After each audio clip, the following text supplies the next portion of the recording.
Uh, Hello there. So, anybody who wants to join? Jason is driving, and when he gets home, he's going to decide if he's too tired to come on or not. The thumbnail is Rabbi David Shochat, and Rabbi Shochat passed away last week. Um, Hey, Dolly, long time no see. I saw you were on very briefly. I hope on Friday. It would be nice to actually get to talk to you. Um, so Rabbi Shochat was the older brother. He was one of the senior rabbis in Chabad, in internationally. Um, the Rebbe was actually the Masader Kedushin, the person who the Rebbe performed his wedding himself, right? So he was that close to the Rebbe. And his younger brother, Rabbi Ezra Shochat, is the Rosh Yeshiva of Or El Chana Chabad here in Los Angeles. Um, his younger brother, Emmanuel Shochat. If you've watched many of the older Jewish debates, Rabbi Shochat was Rabbi Emmanuel Shochat. He did a lot of the debates way back when for Jews for Judaism. Really interesting guy. And he passed away. Rabbi Emmanuel Shochat passed away a few years ago, but a blessed memory. Um, Rabbi David Shochat passed away, and his nephew is actually my rabbi at Chabad at USC. I did one chapter of the Mishnah of Avodah Zarah. There's a Jewish tradition to study Mishnayot, because it's the same. Mishnah is the same letters as neshama, which means soul. That's one of the reasons given, in memory of people who've passed away. And so I explain it in my video on Avodah Zarah 1. So I'm going to do all 5 of those chapters sometime between now and the end of February. So just thought I would mention that. And a friend of mine, there were a series of sources from various rabbinic texts that we were talking about for a super secret reason I won't mention. And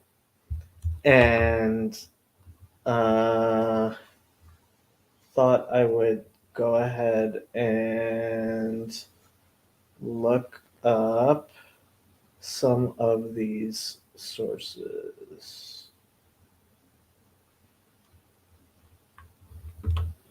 There was a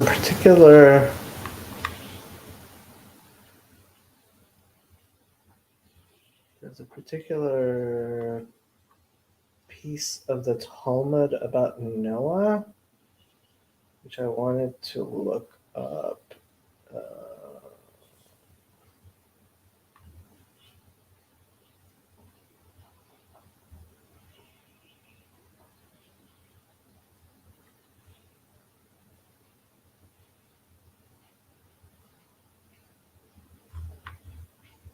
Or we can talk about anything anybody else wants to talk about.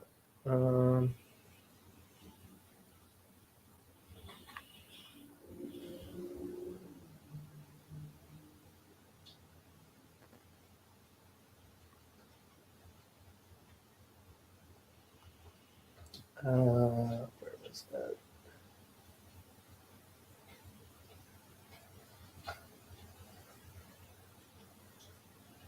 No, that wasn't it.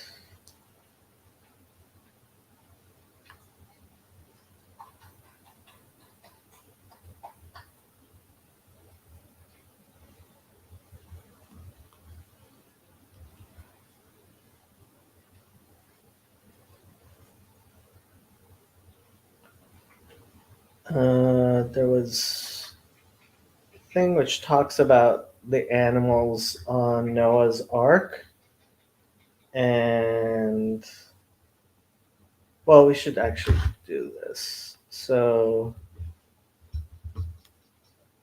Genesis 12.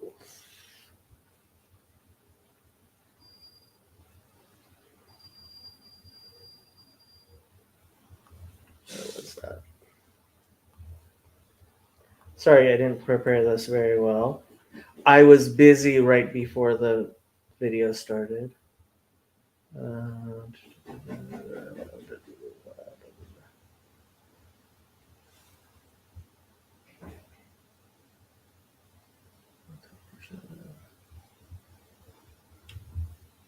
Genesis 1:1?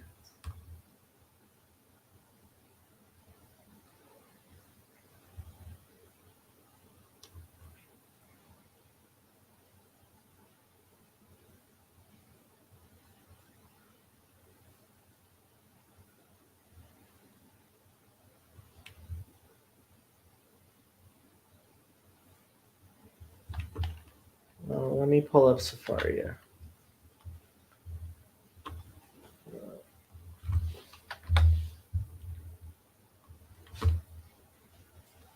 There it is, Sanhedrin 108b. Okay. Buenas noches, Matthew. Gestalt as always.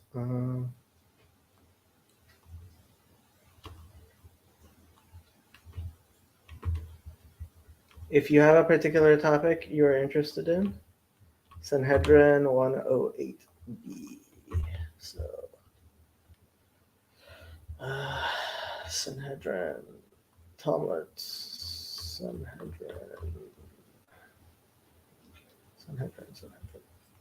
108b.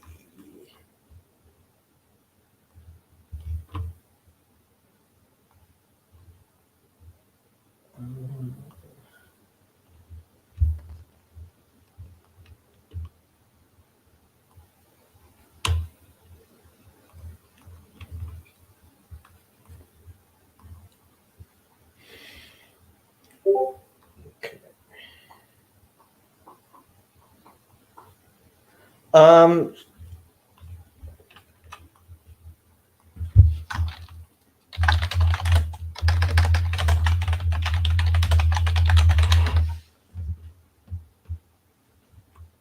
Okay, Sanhedrin. What's that? Okay. Rabatat. What is the meaning of that which is taught, written, a contemptible torch in the thought of him that is at ease, a thing ready for them whose foot slips? This teaches that Noah the righteous would rebuke the people of his generation, and he said to them statements that are harsh as torches. Kelapidim. So a lapid is a torch. And they would treat him with contempt. They said to him, "Old man, why are you building this ark?" Noah said to them, "The Holy One, blessed be he, is bringing a flood upon you." They said to him, "A flood of what?" If it is a flood of fire, we have another item, and it is called alita, and it is fireproof. And if it is a flood of water that he brings, if he brings the water from the earth, we have iron plates with which we plate the earth to prevent the water from rising. And if he brings the water from the heavens, we have an item, and it is called ekev. And some say it is called ikesh, which will absorb the water. Noah said to them, "If he wishes, he will bring the water from between your feet, and you can do nothing to prevent it, as it is stated, from them whose foot slips."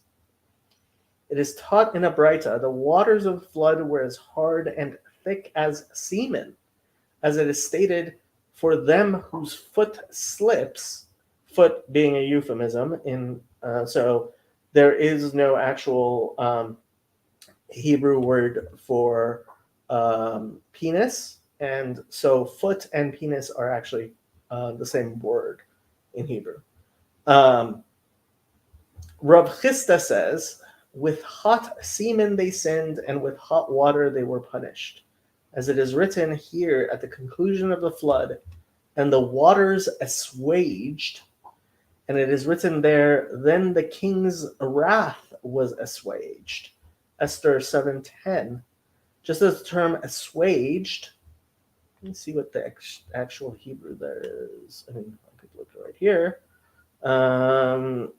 Kativ hacha v'yeshku hamayim hatam v'chamat hamelech shakaka. Okay.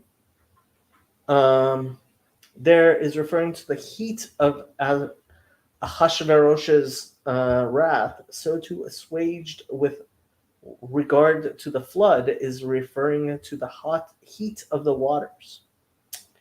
With regard to the verse, and it came to pass that after 7 days the waters of the flood were upon the earth, the Gemara asks, what is the nature of these 7 additional days? Rav says, these were the days of mourning for the death of Methuselah. And this is to teach you that eulogies for the righteous prevent calamities from ensuing. Alternatively, after 7 days means that the Holy One, blessed be He, altered the order of creation for that generation, i.e., in 7 days He reversed the process of creation, so that the sun would emerge in the west and the set in the east. Alternatively, it means that the Holy One, blessed be He, designated a substantial period for them, 120 years, to repent, and thereafter designated a brief period for them, an additional 7 days, as a final opportunity for them to repent. Alternatively, after 7 days means that during those 7 days, God gave them a foretaste of the delights of the world to come, which will be actualized during the 7th millennium, so that they would know that what munificence their sins prevented them from receiving. With regard to the verse of every kosher animal you shall take to you by 7s, husband and wife, ish ve'ishto, the Gemara asks, is there marriage for animals? Rabbi Shmuel Bar Nachmani says what Rabbi Yonatan says. The reference is to those animals with which the transgression of relations with another species was not performed. Therefore, the Torah underscores that the animals that entered the ark were husband and wife. The Gemara asks, from where did Noah know which animals were not involved in that transgression? Rabbi Chisda says he passed them before the ark. All animals that the ark accepted, it was known that a transgression had not been performed with them, and any animal that the ark did not accept, it was known that a transgression had been performed with it. Rabbi Abahu says, Noah took onto the ark only from those animals that came on their own, as it appeared that they were sent from heaven, and they were certainly fit for this purpose. With regard to the verse, make you an ark of gopher wood, Genesis 6:14, the Gemara asks, what is gopher wood? Rav Ada says that they say in the school of Rab Shela This is wood from the Mavliga tree, and some say that it is wood from the willow Gulamish tree. With regards to the verses at Sohar, you shall make for the ark, that usually gets translated as window or something. Rabbi Yochanan says that the Holy One, blessed be He, said to Noah, set precious stones and jewels in the ark, so that they will shine for you in the afternoon, Tahorayim. So Tahar and Tahorayim. Hello, Kirk. How you doing? Shalom, Jacob.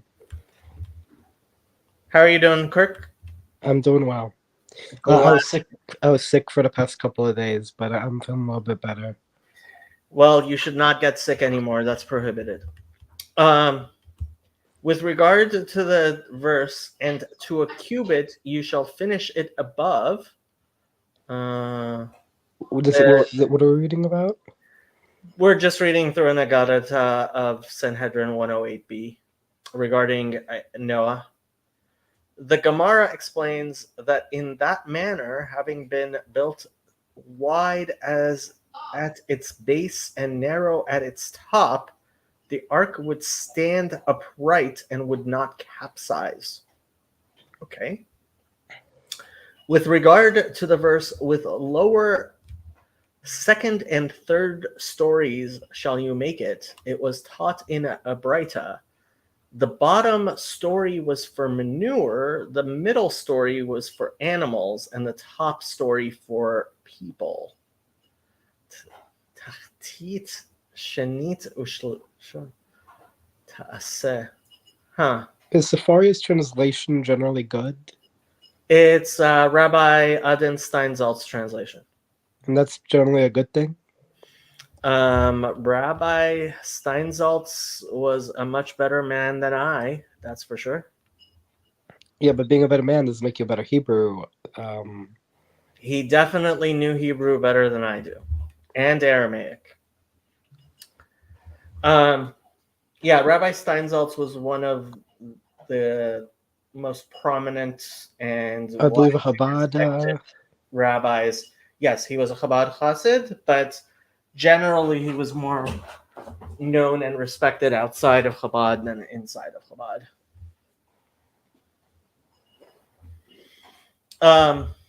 He was very prominent, mostly in the Zionist camps. With regard to the verse, and he sent forth the raven, religious Zionist that is, which went forth to and fro until the waters were dried up from the earth.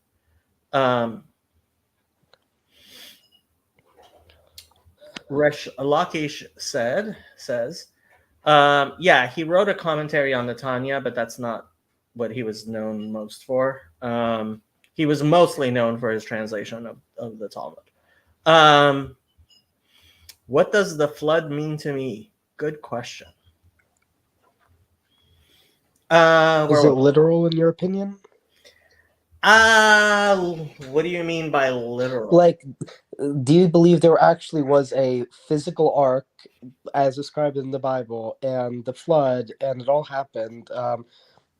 I personally believe there was a miraculous event which is beyond our comprehension somehow.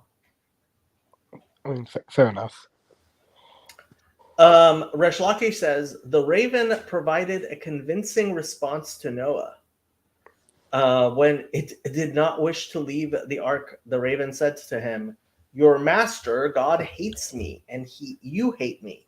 Your master hates me, as he commanded to take from the kosher species 7 and from the non-kosher species 2. And you hate me, as you disregard those from the species of 7, i.e. the kosher birds, and instead dispatch one from the species of 2, the non-kosher bird. If an angel of heat or an angel of cold harms me and kills me, will the world not be lacking one species of creature, as there was only one pair of ravens? or perhaps you are sending me because it is my wife that you need in order to engage in intercourse with her. Noah's wife? No, the raven is saying that to Noah. He's like, why are you sending me out of the ark when there's all these other birds that there's 7 pairs of, and there's only 1 pair of ravens, and you're sending me, right? So, like, are you trying to get rid of me so you can take my wife? Noah said to the raven, wicked one, Rasha, if with the woman who is generally permitted to me, my wife, intercourse is forbidden to me, then with regard to domesticated and undomesticated animals, which are generally forbidden to me, it is not all the more so the case that they are forbidden to me. No, Matthew, that's not dodging the question. The Gemara asks, and from where do we derive that it was prohibited for them to engage in intercourse while in the ark? The Gemara answers, it is derived from that which is written, and you shall come into the ark, you and your sons and your wife and your sons' wives with you. And it is written, emerge from the ark, you and your wife and your sons' wives with you. And Rabbi Yochanan says, from here the sages derived and said that it was prohibited to engage in intercourse while in the ark, as when Noah and his family entered, the husbands and wives were listed separately, and when they emerged, the husbands were listed with their wives. Interesting. I never noticed that before. Are animals prohibited from having intercourse with other animals in the ark? Yes, apparently. I didn't know animals could even be prohibited to anything. Well, that's actually part of the reason we're reading this, is because it mentions God punishing the animals for misbehaving. Okay, the sages taught 3 violated that directive and engaged in intercourse while in the ark, and all of them were punished for doing so. They are the dog and the raven and Ham, son of Noah. The dog was punished in that it is bound. What does that mean? Nikshar. Is it referring to how dogs? Let me see what Rashi says.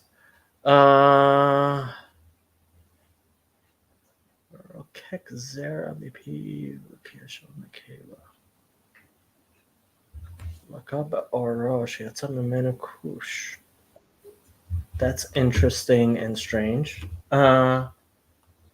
Hello, John. Hi, can you hear me? Yes, we can hear you.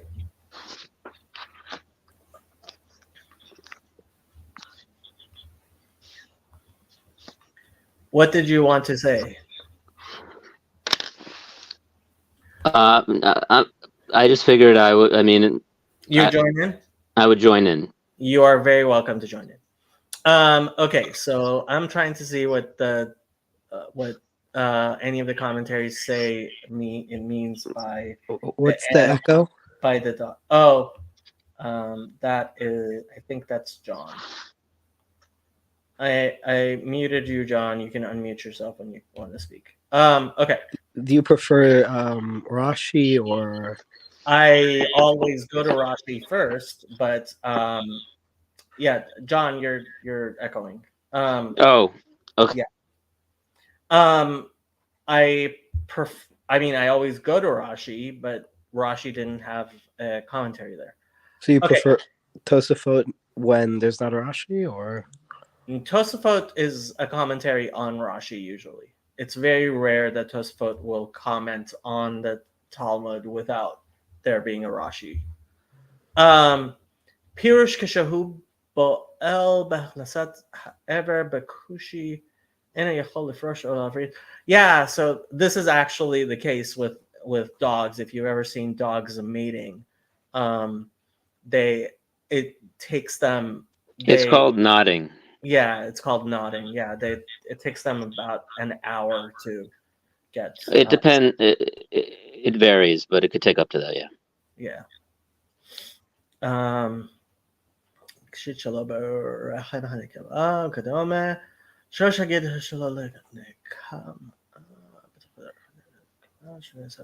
כמו הברזל שקוראים בערבי ג'ינג'ל. I have no idea what that is. Okay, שתולן בו הסל ולכן יכול להשתמט על פי שהילדים מכים בו והוא רץ מהם עלינו פשוט שישתמש שלו ביזוי מאוד ונחשב. So he's saying that this causes a dog to be to be scorned, especially, I mean, he says like even children will throw things at dogs and the dogs won't be able to get away.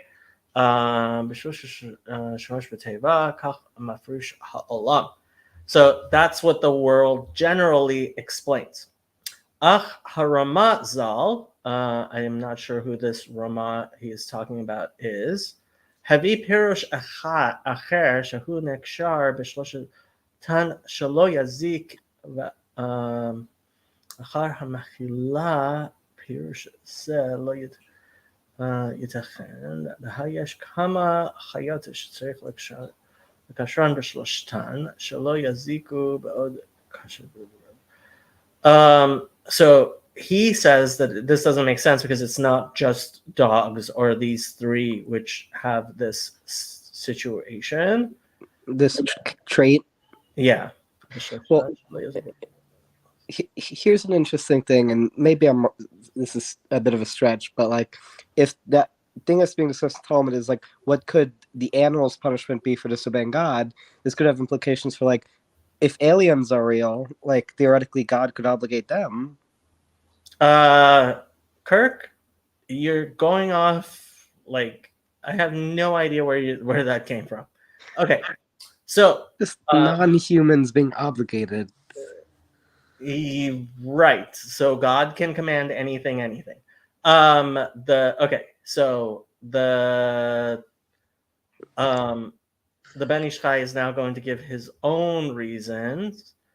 Kelev nikshar, klomar she'eno yechol lahazriya b'chol pa'am sheba'al ki'im b'koshi ka'adam hanikshar al yedei kshafim.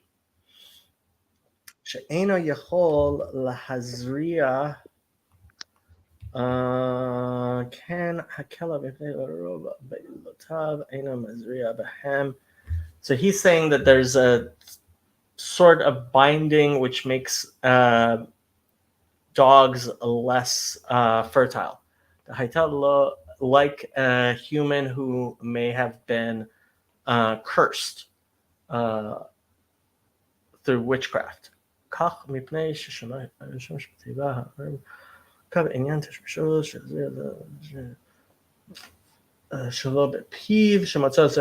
mean, this, obviously isn't a physical reality. There's this, it's saying that a raven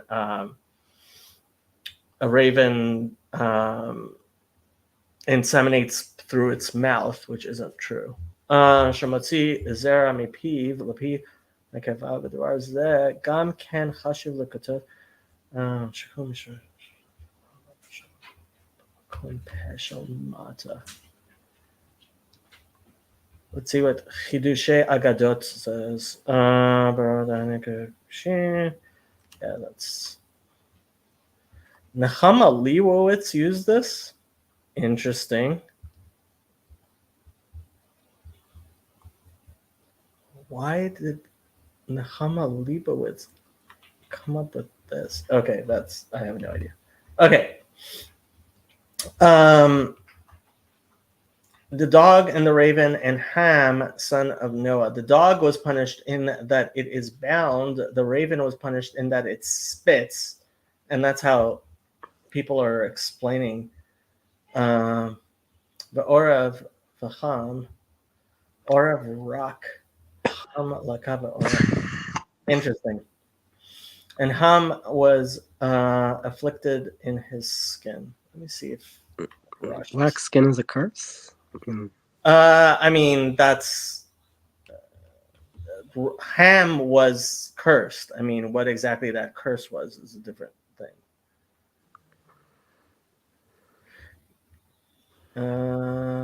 Yeah, Rashi says that, which is surprising. Okay. With regard to the verse, and he sent forth the dove from him to see if the waters abated. Rabbi Yirmiyah says, so if you don't know the story of Rabbi Yirmiyah, Rabbi Yirmiyah was a Tanai or was he a Tana? I mean, he's speaking in Hebrew, so that would mean he's a Tana. But he may have been a Tana, but he famously got kicked out of the Beit Midrash because he would ask too many stupid questions. I read a incident in Bava Kama where he's saying like, what's the halacha if you have a bird's body and then a bird's foot like 40 feet away from each other? Do you have to return it? Right, that's the famous case of Rabbi Yirmiyah where he asks, what if one foot is on is this side of the boundary and that is on that side of the boundary? Yeah, I mean, agadot usually are, but again, you have to try to have. I mean, you have to start with the pshat. You can't just jump into the gematrias immediately. But yeah, I mean, obviously, this is not a whatchamacallit. Halakhic. Yeah, well, I mean, it's not halakhic, but like even trying to understand it, al pi pshat.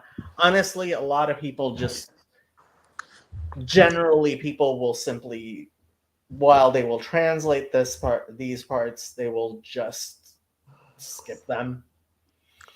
Can Noahide study all the Agadah they want? Nope. Okay.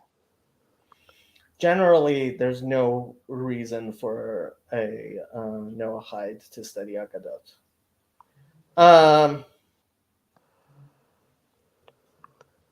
Well, I mean, this was the part, but here, we can keep on going for a little bit. With regard to the verse, and her mouth was an olive branch plucked off, taraf.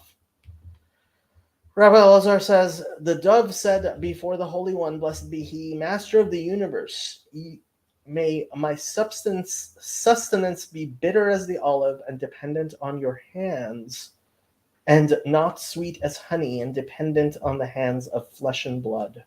The Gemara asks, from where may it be inferred that taraf is a term indicating sustenance? The Gemara answers, it is inferred from that which is written, feed me, hatrifeni, with my allotted portion. With regard to the verse, after their kind, lemishpachotehem, they emerged from the ark. Rabbi Yochanan says, after their kind, lemishpachotam, the animals emerged, but not them, hem, themselves, as some of the animals that entered the ark died during that year, and it was their descendants that emerged. Interesting. Okay, so that's how he understands Mishpachotehem. Okay. Yeah, that was not very informative, at least to me. John, were there other things? I'm trying to see what you... The thing from Rabbeinu Bechaye...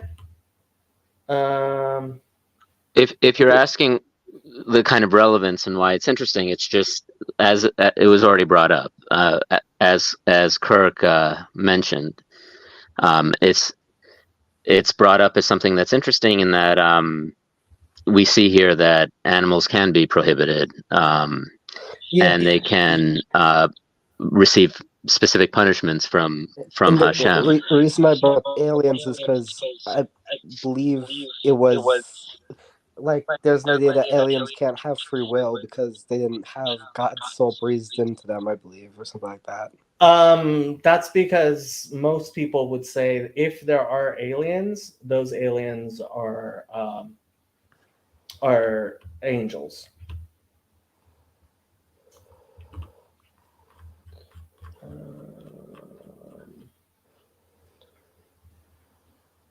Rabbeinu Bachaya. Let's open up Rabbeinu Bachaya and see if I can find this. Rabbeinu Bachaya is really long. Oops, where'd it go? Please open up Rabbeinu Bachaya. Oh, there is a translation of Rabbeinu Bachaya. Okay. So Rabbeinu Bachaya.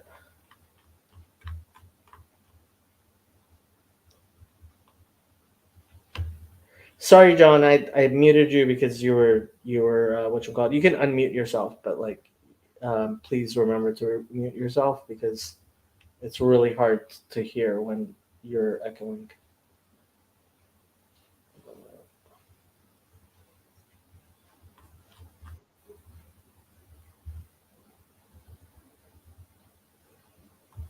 Hey, Sandy. Hey. How are things in Toronto?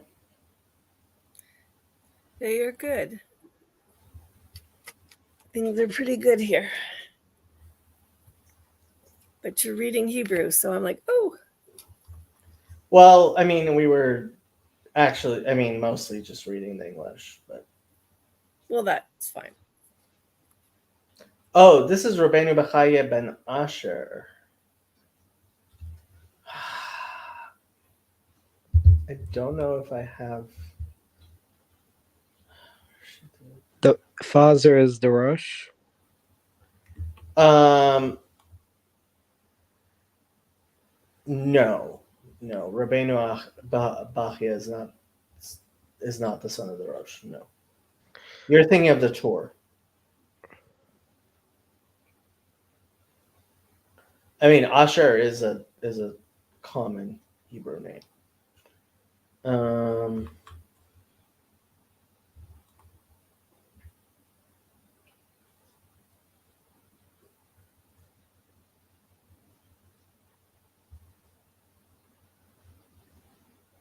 Yeah, I don't know where to find this. Parshat Bereshit, Daf Yud Bet Amud Bet.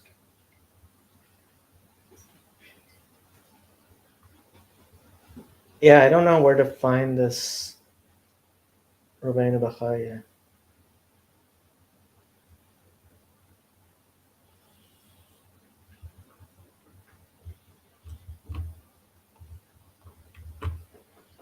I'm gonna have to ask because that's.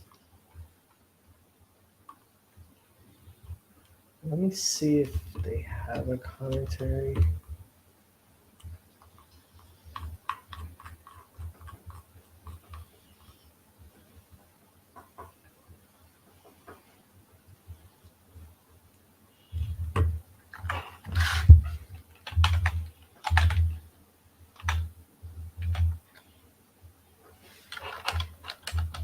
Of Rabbeinu Bachaya.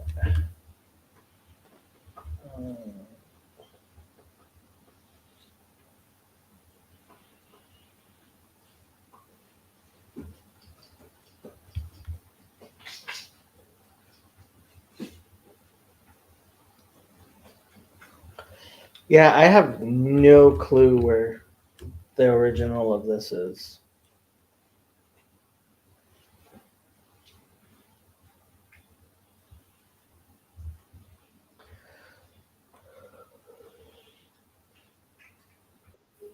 Oh, it's Kad HaKamach. Kad HaKamach. Interesting. Okay, I didn't even know about this book.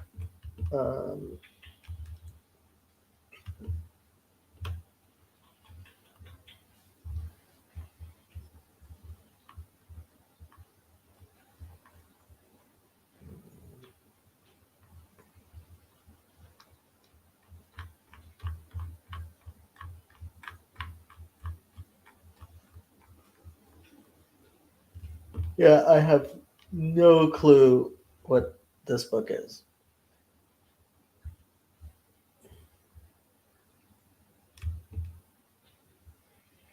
Sorry. Is this very boring, people?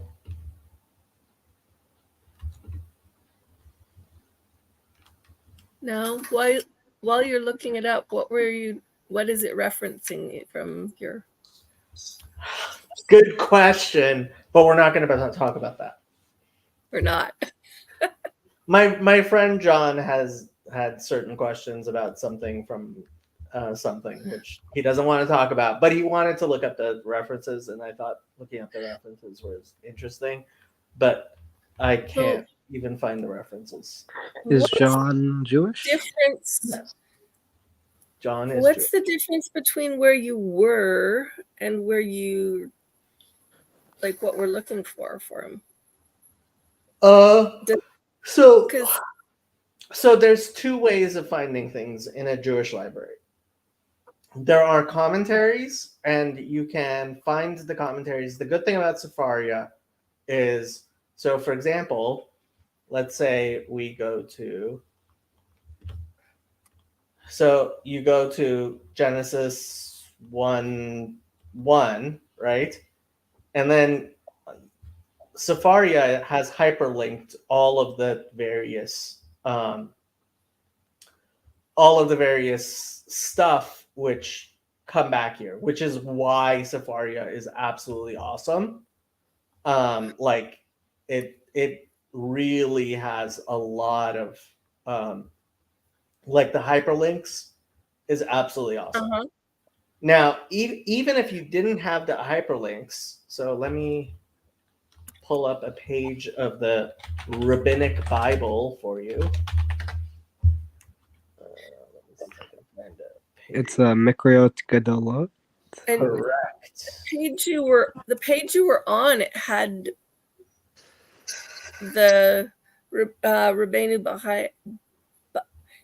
Is it? Yeah. What is it? Bachia? Yeah. And Yeah. Bachia. Don't worry about it. Whatever. Yeah. No, I was just curious. Okay, I just Google to see, and I don't know if you're. Because it said Asher. Oh wow. Okay. Nice. So this is what a page of the Rabbinic Bible looks like. Mm-hmm. And so the very large script on the right, that is the Bible itself. And then each little section you see is a different commentary. Usually like Targum and Rashi, I believe. So on the left, that it says Onkelos. That's the Targum Onkelos. Below it is Siftei Chachamim, which actually was a printer who did a collection of various commentaries, and it's very good. And then next to it, it says Rashi, and that's the Rashi in the Rashi script. And then on the next page is Yonatan ben Uziel is actually, that's a mistake. There's no Targum Yonatan ben Uziel on the Torah, the 5 books of Torah. That's actually Targum Yerushalmi, but people made a mistake and saw Targum Yerushalmi, and they thought it was Targum Yonatan, and it's not. Then it has Evan Ezra, then it has Ramban, that's Nachmanides, Sforno, Orach Chaim, and Kli Yakar, and Minchat Shai. And on the right side, there's the Rashbam, and Minayin HaMitzvot LeMaharam Heges. I have no idea who that is. But so this version has all of these commentaries on. So this is Shemot. This is Exodus. Yeah. Do you own a copy of Mikriot Gedolot? I do not have a copy of Mikriot Gedolot.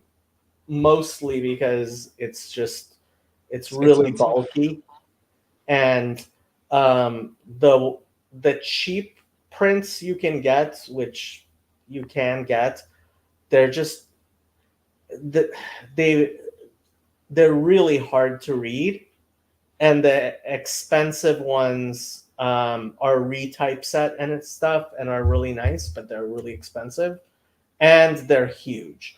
I mean, so each of the 5 books of Moses is usually the size of a good sized dictionary. And if you want the entirety of the Bible, it's the size. A Mikrot Gedolot will be the size of a encyclopedia set. So yeah, I never Jesus. had one. What? That's pretty crazy. It's the Rabbinic Bible, and this is where the King James version of the Bible came from. Actually, was from the Rabbinic Bible. So, yes, that's Rabbein. That is Rabbeinu Bachya that we were looking at. Do you usually read so Jews are obligated, I believe, to read Shnayim Mikra, so you're supposed to read the Torah portion with Rashi? Well, with Targum Onkelos is what you're supposed to do. I mean, only Jewish males are required. I was never able to keep up with that, but yes, you're supposed to read twice each week the weekly portion. Once you can do what if to make it easy, what you can do is read it once in addition to the time you read it in synagogue on Shabbat, and then the third time, if you don't understand Aramaic, it's fine to do a different commentary, which a lot of people will do it with Rashi. More scholarly people, so for example, I'm pretty sure Yosef and Chezi will each year pick one commentary and do the Targum with one commentary. So, you know, if they do Onkelos, they'll do Onkelos. If they don't do Onkelos, they'll do Rashi or Ramban. Or if you're really going to do the long ones, Ibn Ezra, you know, Ibn Ezra is pretty long. Yeah. Yeah, this is an interesting Torah portion because it's about Yitro, which is the giving of the 10 Commandments. Okay. Is the 10 Commandments, is that usually a Christian thing, or is there an idea in Judaism that there's a special sanctity to it as well? There is, I mean, there is no special sanctity to any particular part of the Torah over any other part of the Torah, but the 10 Commandments were given publicly, which is why there are some unique aspects to it. Saul, how you doing? Shalom. Doing great. Thank you for having me. Hello. You are very welcome. People apparently very much enjoyed. I actually really enjoyed the Tanya Shir.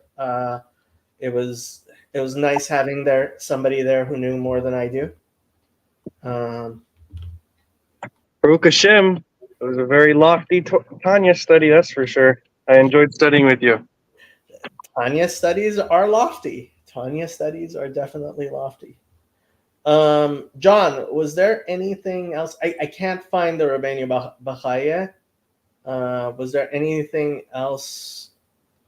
I mean, no, that was the only one that I was really that and a few of the other ones that I mentioned that are also very obscure are the only ones that I was really wondering about. So I mean, whatever comes up, yeah, in this mishmash of Bible study topics, is cool. Thank you for going over that Noah's Ark one. Yeah. I'm sorry, I can't find the Rabbeinu Bachai. I'm okay. I actually kind of want to ask Rabbi Wagner probably about that one at some point, but we'll talk about that later. But so Saul actually knows the Kabbalistic stuff that I don't. Like I usually don't go into the writings of Reb Chaim Vital and the Zohar and stuff like that, which were some of the more obscure stuff. Yeah, but Saul wanted to talk about some of the Kabbalistic stuff. We could do that because Fraud is really excited about Saul talking about the Kabbalistic stuff. Yeah, or well, it depends on how. Obviously, it's open section, so it's open session. So I'm free to elaborate and to go off into the worlds with you guys tonight. Okay. Saul, if I may ask, is there any so you know a lot about Kabbalah? I'm just a regular guy. Honestly, to tell you the truth, I really love Torah. That's the truth. I don't know if I know a lot. I don't know if I know a little. To some people, I know a lot. To some people, I know a little. Do you have any teacher who taught you this? Of course. Obviously, you can't learn this without a teacher. Okay, and is there something that got you into Kabbalah to begin with, or? I think I shared this a couple streams ago. It was the Torah's teachings of Gilgal Neshemot. Okay, yeah, because you're a convert, right? Correct. A ger. In this life.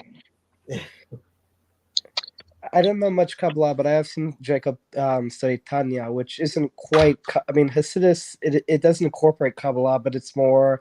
It simplifies it, or it makes it more understandable. Well, Yep. it is something that the Hasidic masters. It is those teachings which the Hasidic masters thought were relevant to be taught in these generations to the masses. Let's put it that way.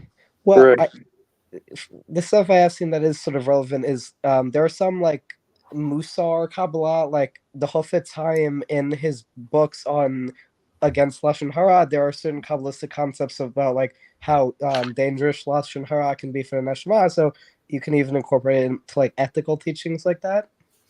Okay, so doing that, I mean, the fact is that the Hasidic way of looking at things has pervaded pretty much all of Orthodox Judaism. When it first started, it was controversial, but Reb Chaim Volozhin, when he wrote Nefesh HaChaim, in a way opened a door. Ooh, Rabbi Mullet, hey, would be interested in your views here, but so when Reb Chaim Volozhin published Nefesh HaChaim, that in a sense made it more acceptable generally to discuss certain topics in public, and the Sephardic writers to some extent, I mean, you might even say going back all the way to Nachmanides, would discuss certain topics publicly, and so it became actual Kabbalistic studies. People who actually study Kabbalah will study it not in public. Teaching Kabbalah in public is forbidden, and everyone agrees to that, including Hasidim. Concepts from the Kabbalah are sometimes, some would say often, taught in public, but only those things. It would be a mistake to imagine that everything that there is to be taught in the Kabbalah is equally and openly taught in the same manner as things which are mentioned, for example, in the writings of Rabbi Moshe Chaim Luzzatto, like Derech Hashem, the Way of God, or Or like the Rabbi, Chofetz Chaim. or the Chofetz Chaim, yes. I have recently gone a little bit on the Chofetz Chaim. Because I have seen there have been many rabbinic voices that have talked in the Noahide community about Lashon Hara actually being prohibited in Ben Noah. So I'm trying to practice on it. I am not sure you can say that it is an actual Torah prohibition. Although, I mean, Some opinions count it as Gezel, but I mean, I could imagine for many reasons why someone should, refrain from it. Certainly, regardless, Lashon Hara is it's not actually slander. It's because Gossip. slander would be because slander only applies if it's not true. But even telling people about gossip, things like that are that kid over there is fat. well, I mean that's that's not really Lashon Hara. That's just being rude. Lashon Hara requires revealing something that's not already known, widely known. Okay. Yeah. But the principle for Jews and for Ben Noach is like if you say negative things about someone else's character, it's in a sense stealing from their identity. It's not even just negative things. So like Rabbi Mullet said, onat devarim, right, which is just being a rude and horrible person, like pointing out somebody is fat for no good reason. That's a different prohibition. I mean, we can look at Maimonides. Maimonides actually has a very short. It's like a single chapter on Lashon Hara. Rabbi Mullet, do you remember where Lashon Hara is in? I believe Hijos Dios. Yeah, it's in. Okay, it's in Hilchot Deot. Do you remember which chapter? I do not remember which chapter. Okay, let me see if I can find it. Maimonides. That's what Rabbi Google is for. Chapter 7, Hilchot Deot. Are you guys looking at this? You guys are not looking at this. Here. I have no idea why they translate Deot as human dispositions, but there we go. Chapter 7. One who spies on his fellow transgresses a negative commandment, as it is states, do not go tale-bearing among your people. And even though we do not give lashes on the thing, it is a great transgression, and it causes the killing of many souls in Israel.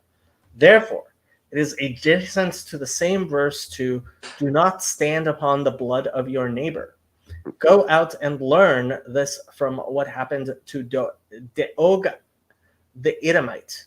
I believe this is what, like, the killing analogy is one of the reasons given, because I have read, like, for why some hold Ben Noach are prohibited from this.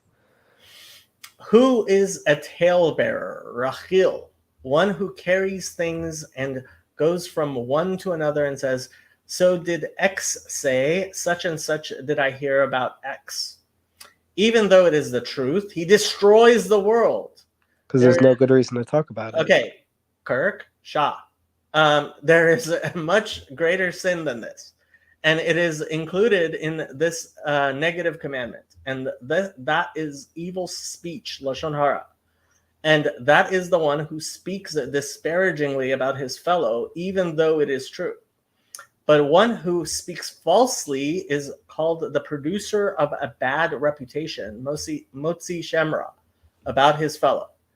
But about this master of evil speech that sits and says, X did so and so were his ancestors, so and so did I hear about him, and says disparaging things about this one, the verse states, Psalms 12:4, may the Lord cut off all flattering lips. I think that's, siftei halakot. Flattering, I mean, literally, it's forked lips. Every tongue that speaks arrogance. The sages said, Yerushalmi, there are 3 sins for which people are punished in this world and have no share in the world to come: idolatry, forbidden sexual relations, and bloodshed. And evil speech is equal to all of them all. I have to say, rabbis sometimes exaggerate. That does not mean that evil speech is, you might as well go and murder people. And the sages also said that anyone who speaks evil speech is a heretic, as it states, they say, by our tongues we shall prevail, with lips such as ours, who can be our master? And the sages also said that evil speech kills 3 people: the person who said it, the person who hears it, and the person who it was said about. And the person who hears it more so than the person who says it. That's why you should never believe gossip. There are things that are derivatives, literally dust of evil speech. How is this? One who says, who will tell X what he should continue to be like he is now? Or be quiet about X. I don't want to tell what happened and what was with him. And similar to these matters. So for example, like, don't ask me about Kirk. I don't want to tell you. That's the thing. And any who speaks positively about his fellow in front of the latter's enemies, behold, this too is a derivative of evil speech, as this one is causing these enemies to speak disparagingly about the people he spoke about. And in this fashion, Solomon said, one who blesses his companion loudly in the early morning, it will be considered a curse for him, as from his benefit will come his injury. And so too one who speaks evil speech in the way of joking and lightheadedness. I don't like this translation, meaning to say that he does not speak with hatred. That is what Solomon said in his words, like a madman shooting firebrands, arrows, and death, and says, was I not joking? And so too one who speaks evil speech in the way of deceit, and that is when he speaks innocently, as if he did not know that this thing that he spoke is evil speech. But rather, when he is rebuked about it, he says, I did not know that this thing is evil speech, or that such were the actions of X. It is the same whether one speaks evil speech in front of his fellow, the subject of the evil speech, or not in front of him. And one who recounts things that if they will be heard causes damage to his fellows, to his body or to his property, or even will just upset him or frighten him. Behold, this is evil speech.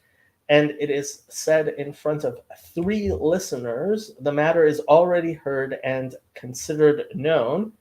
So this is something that the Chafetz Chaim spends a long time explaining. People take overly too much, but generally If something is already widely known, it's not considered gossip. And so if one of the three recounts the thing another time, there is no evil speech in this. And this is when he does not intend to amplify it and reveal it more. All of these are masters of evil speech, such that it is forbidden to live in their neighborhood, and all the more so to sit with them and hear their words. And the decree of our forefathers in the wilderness was only decreed because of evil speech alone. One who takes revenge against his fellow transgresses a negative commandment, as it states, Deuteronomy 19:18, do not take a revenge. And even though he is not given lashes, it is a very evil disposition. Rather, it is fitting that a person be indulgent above his instincts about all matters of the world. As to those that understand, they are all matters of vanity and emptiness, and it is not worthwhile to take revenge for them. What is revenge? His fellow said to him, lend me your hatchet. He said back to him, I will not lend it to you. The next day, the fellow needs to borrow from him. His fellow said to him, lend me your hatchet.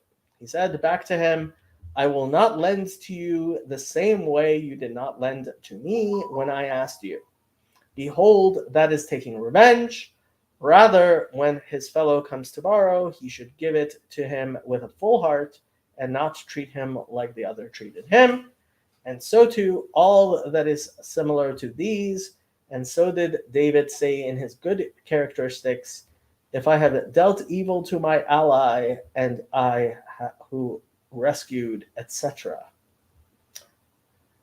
And so too, anyone who begrudges one from Israel transgresses a negative commandment, as it is stated, and do not begrudge the children of your people. What is a grudge? Reuben said to Shimon, rent me this house, or lend me this ox. And Shimon did not want. Some days later, Shimon comes to Reuben to borrow something from him, or to rent something from him. And Reuben said to him, here you are. I am lending you, and I am not like you. I will not pay you back according to your deeds. One who does like this transgresses against, do not begrudge. But rather he should erase the matter from his heart and not begrudge him, as all the while that he begrudges the thing and remembers it, he may come to take revenge. Therefore, the Torah was exacting about a grudge until he erases the iniquity from his heart and not remember it at all. And this is the correct disposition that allows that civilization could be possible through it, and also commerce of people one with the other. Yes, I read through the entire Lashon Hara part, which is kind of funny to me when you look at like the writings of the Chafetz Chaim. He wrote a whole entire book about Lashon Hara, which takes you a long time to get through, and you can read the entire part in Maimonides rather shortly. But such is. The charger by my bed. Okay, I am hearing my neighbor talk about, I think, something. Okay. Anybody have anything to say?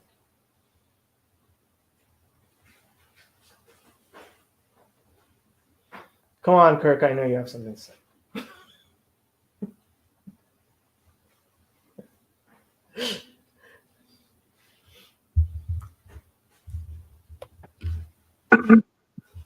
All right. Hard saying. So Yes. I don't know if it necessarily. This obviously doesn't necessarily tie in with Lashon Hara. There's a section in Kohelet that talks about eavesdropping on others. Don't eavesdrop because you yourself has said things about others. First, you hear something. It's in Ecclesiastes 7. Mhm. So a part in Mishlei in chapter 11 says a talebearer reveals secrets, but he who has a faithful spirit conceals a matter. Mhm. Right. Right. So Yeah. I mean, Proverbs, Ecclesiastes. I have to say these are not necessarily halakhic things because they can be a bit much. Like, for example, it says answer a fool according to his folly, and it says don't answer a fool according to his folly. So like it's not, these are advice that as an adult you have to properly gauge how they apply in your life. But yes, you are correct. or they're extremely esoteric books written for specific souls. That too, that it's not either or. The fact is, we have to read things in at multiple levels, and the shot level, the clear level, the first level is something that pertains to every soul, and the other levels may not pertain particularly to you, um, or they may in fact resonate with you greatly. And yeah, like the famous story, four walked into the orchard, four walked into the pardes, which is where we get the English word paradise from. One of them died, one of them lost his mind, one of them became a heretic, and Rabbi Akiva, was it, walked in with peace and walked out with peace. Right. Yep. Trey, Oh, Trey.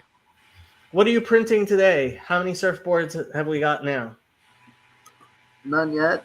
I haven't been successful yet. So printing another surfboard, I'm trying to see if I can make it go faster. But Okay, so my question is, with a 3D printer, yeah. how many times more expensive is printing a 3D surfboard than just buying one? 10, 20, 30 times more expensive? Shortboard's like $600. Okay, how much is it to print one? Like, if I'm really bad, maybe like $200. How much was the printer? $400. Well, sure, but then it also depends on how many surfboards you print or how many surfboards a printer can print before it breaks. Right, but it also depends how many times you have to print different surfboards until you get it right, and, and what the quality of the printed surfboard is versus the one you buy. Yeah, Rick uploaded a video today of him printing a box. Which Rick? You don't know Rick.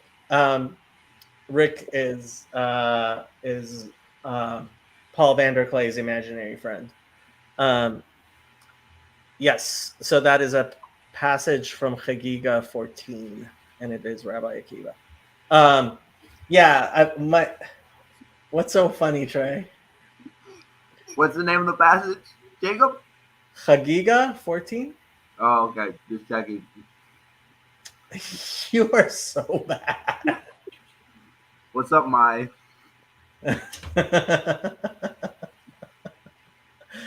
Let me ask you this: if these four rabbis Mhm. entered into Pardes, and all four of them had a different experience, Yeah. and you, in your mind's eye, align these rabbis to each of the interpretations of the Torah.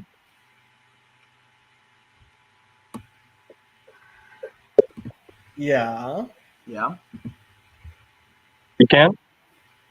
I mean, I have certainly considered it. I'm not necessarily I mean, it is there is the fact there are 4 rabbis, but at the same time, I have to say that first of all, the question becomes: did Acher do teshuva or not?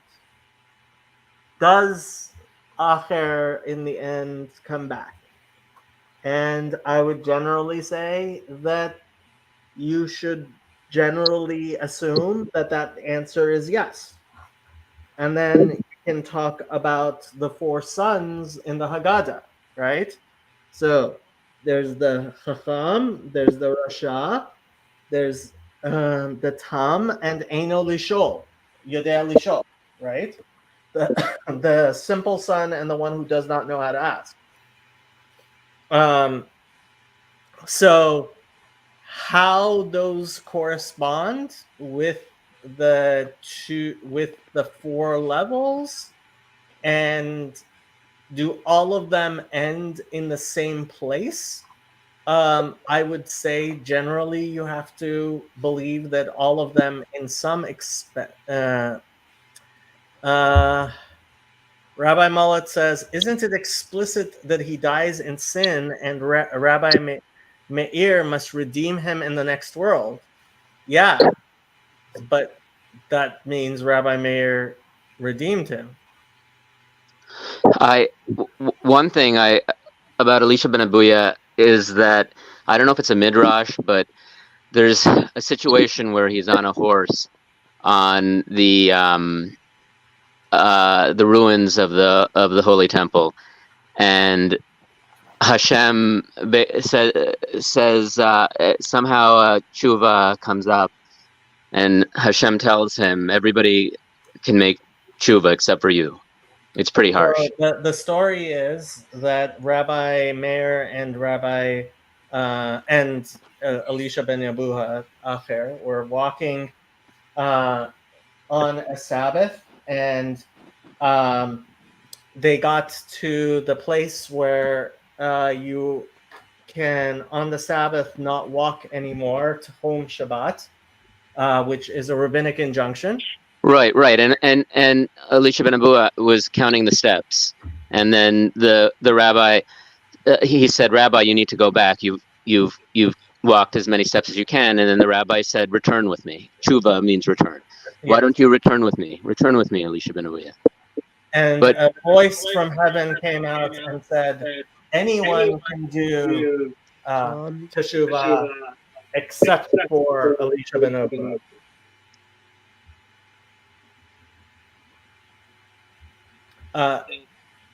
John, I muted you again because you're echoing. And then what happens is when he dies, there's smoke coming out of. According to Rambam, to whom is the Oraita. I thought it was the Rabbanan, but yeah, sorry about that. So the question becomes like, what exactly happens to them? But I would say that the general answer is that even Acher at the end is redeemed. In a sense, we're universalists, but not in every sense. So those are the 4 personality types, like that correspond to people's personality. Is it thought like that you're born with it, or that you acquire it at a certain point in life? Well, I mean, each person has their own thing in life. So Rabbi Mullet explains that la halacha, the psak din, is that it is rabbinic, but obviously anything that Maimonides believes is deoraita. It is certainly permissible and laudatory to treat it more strictly, because Maimonides is Maimonides. As far as each individual soul, it's important to realize that halacha applies to everyone. There is a halacha that applies to everyone. Yet, at the same time, each person's relationship with God is individual, and it is important and necessary and fundamental to Jewish life that each individual person has an individual relationship with God Himself.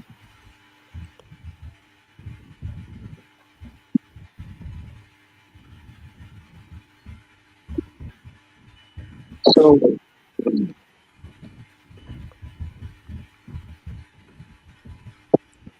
Yes, you were saying Saul. it's amazing things that the stories tell us about. For instance, like Rabbi Akiva was 40 years old by the time he started really studying. Saul, something happened to your mic. It's really hard to understand you. Here, I have a question. Here, one of the sources isn't at least part of it isn't it references the Isaiah 57:16. Maybe we can look that up. Isaiah. What was it again? 57:16. It's about the souls. There are two souls in man, and I don't think it's referring to the animal soul and the divine soul. I think it's referring. Well, I mean, at least it's used to refer to one from the side of the klipot, and then one from another side, presumably a higher side of holiness. But whatever the reason for referencing it is, why not? I mean, it might be interesting to reference Isaiah 57:16 and see whatever it has to say. Yeah. Okay. Please mute yourself. Okay. Ki lo la'olam ari v'lo lanetzach ektof ki ruach milfanai ya'atof u'neshamot ani asiti. For I will not contend forever, neither will I be always angry. But the spirit and the soul which I have made should faint before me. And it says the souls, uneshamot ani asiti, I made souls. So let's see what the commentaries say. Is there a difference between souls and spirits?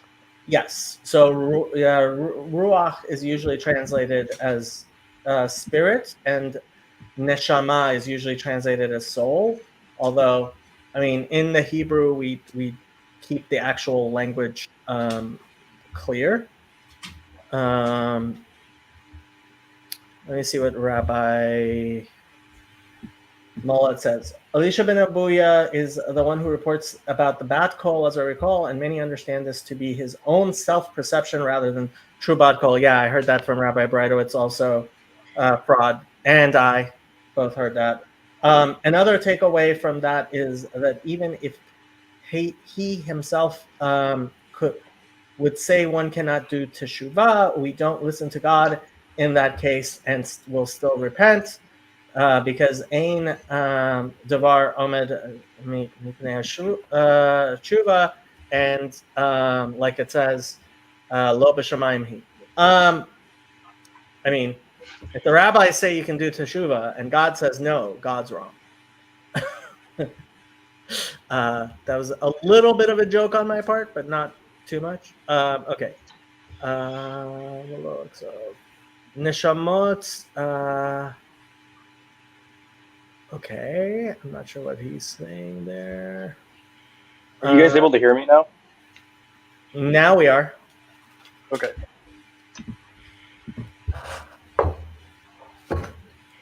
There's many things to say about Elisha ben Abuya, otherwise known as Acher.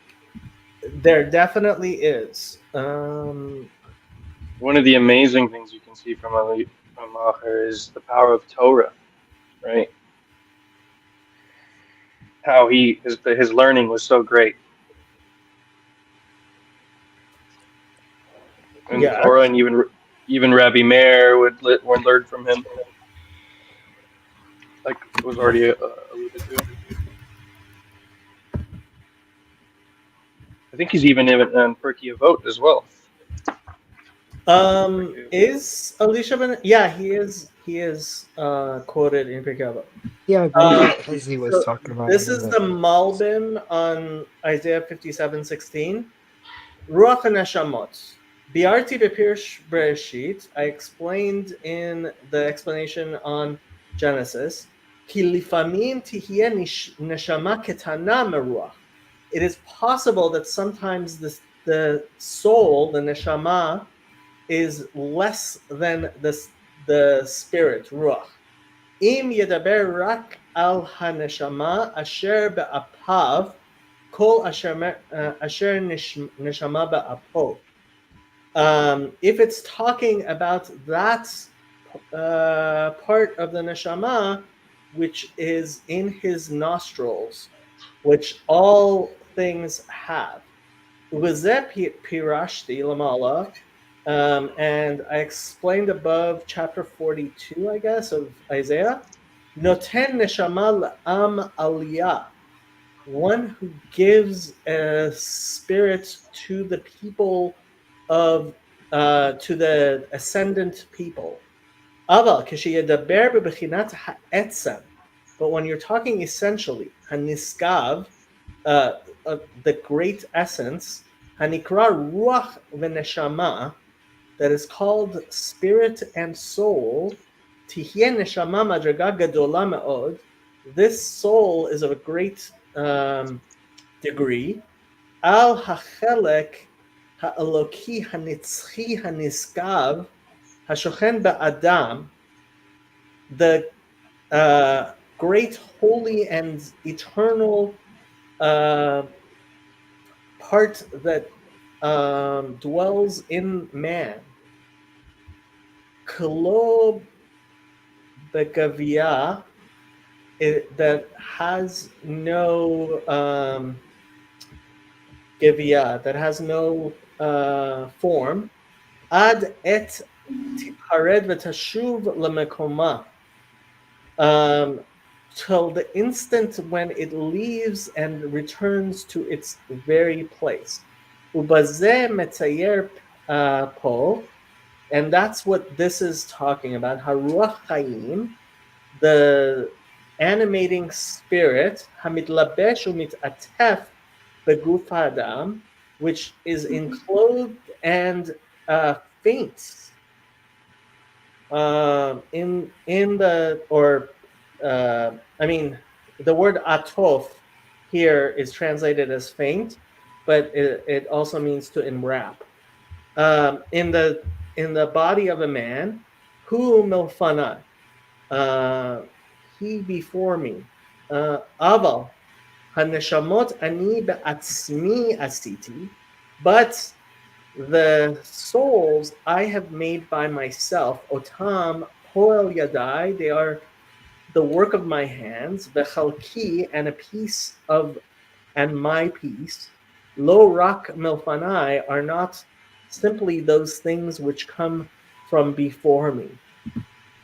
And I can't explain that any more than I did. Wow.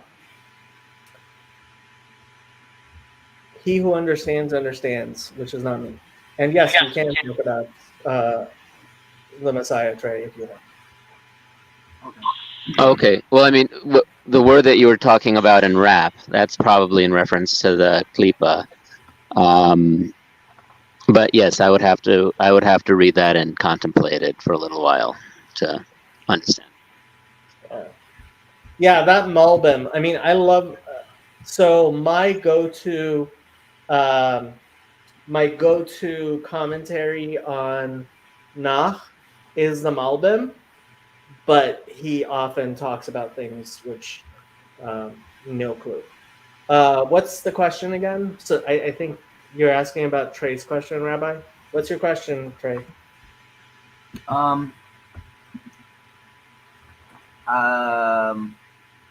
So the two messiahs, right? Are they said to be the same person? Are they said? No. It's impossible for them to be the same person. One is from the tribe of Ephraim, and one is from the tribe of Judah. Christians will say that they're the same person. Are they coming at the same time, or are they coming at different times? They are coming in quick succession, according to pretty much everybody. I don't know why it particularly has to be that way. We mentioned Rabbi Emanuel Shochat. Rabbi Shochat wrote possibly the most definitive thing in that I have seen regarding the Josephite Messiah from a rabbi, a prominent rabbi. It's available on the Chabad website, and he says he quotes the Shnei Luchot Habrit, which is very late commentary. I mean, it's very recent. It's modern commentary, which says that it will happen within 5 years of each other. One thing that is clear is the Arizal himself, 500 years ago, seems to have been convinced that Mashiach ben Yosef is still alive. There are various ways of interpreting what Mashiach ben Yosef is, but the idea that Jesus, a single human being 2,000 years ago, was Mashiach ben Yosef is not widely accepted by anyone that I know of in Orthodox Judaism. Right. I think a much more acceptable a much more acceptable view, which is my view and hopefully is still acceptable, is that Christianity as a whole could be seen as a form of Mashiach ben Yosef. Who says which what, Rabbi? And the question on Isaiah was my friend John is looking up references for something he's translating, so that was one of the references he wanted more insight into. Yes, Trey. Because I've been trying to figure out what the Messiah is going to look like, or what it could be. I'll give you the best answer you will ever find in Acts 5. What does Gamliel say? If it's good, whatever. But we have two different Messiahs, and one Messiah could come, and not everyone. And it doesn't matter, because guess what? What God cares about is that you be a good person. So be a good person. So I was reading the Wikipedia, and I'm from Wikipedia, but it seems the Rebbe was very much into Messianicism, right? Do you think that this idea of don't worry about it until later is something that has come after the Rebbe's claims have sort of failed? The Rebbe, along with every single Orthodox rabbi who have ever heard has ever talked about anything, has said, and the Rebbe said, it doesn't matter. Yes, we believe in the coming of the Messiah. We spend our time doing good things and turning towards God in the hope that the Messiah will come. And it matters zero, absolutely zero, who the Messiah is, when he comes. There's no point in spending huge amounts of time trying to figure out, or in fact any amount of time trying to figure out. Now, I mean, if it inspires you to be a better person, okay, maybe that's permissible. Could you? If you need that sort of hope, maybe that's permissible. But when it comes down to it, there is nothing that says any identification of anyone as Messiah or not in any way affects what it means to be a good person or not a good person, and whether you should be a good person or not be a good person. Okay. So, do you think you could correct what they're saying on the Wikipedia for me, or give you some context why they would say that? What are they saying on the Wikipedia? I'll link it. Because it's Wikipedia. Of course. So Rabbi Mullet, who says Yashka is Mashiach ben Yosef among Orthodox Jewish authorities? I am pretty sure that there are a few respected authorities who did say something to that effect. I don't actually have whatchamacallits. I don't actually have citations on me, but generally they said that to dismiss the idea that anyone could say he could possibly be the Messiah, because obviously Mashiach ben Yosef cannot be Mashiach ben David. And if I remember correctly, the idea was, if you were going to even say, then you would say he was Mashiach ben Yosef. You would never say he's Mashiach ben David. But yes, you are generally, yes, this is not an accepted idea. Although I do have to say, I did ask if it's heretical to say so. And I asked several rabbis, and nobody told me that it was heretical to say so, even though they believe that it's wrong. They did not say that it was heretical. Okay, why am I reading Wikipedia, and what does Wikipedia have to say? Well, I want you to give context to why they would even say this, or why they would be doing this, because I am interested in the Rebbe's messianism, and it would be interesting to give more context to what Chabad is and how it spread.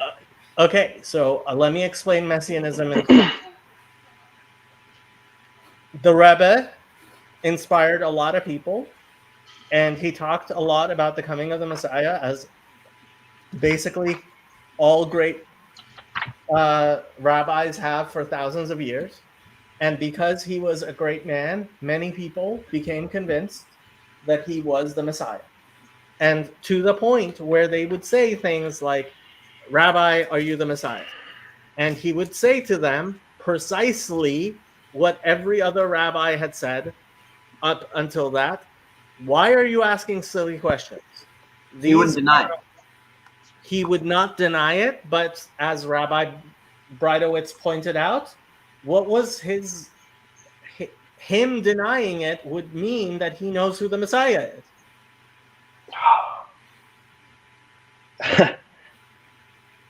He was, and apparently So somebody could be the Messiah and not know it? Gosh. Yes, definitely. That is definitely, yes, that is a definite possibility. Yeah. All right. Can I tune in? Sure. Can I say just a little bit? Because I think there's, I have my, I guess the Torah that I stand for, right? And specific Torah Jacob knows about, and it has to do with Gilgalim.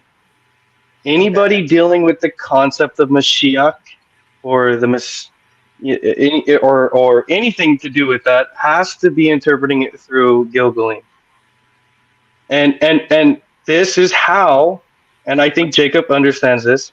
Back up. All Explain who Gilgalim is for us. Reincarnation. Okay.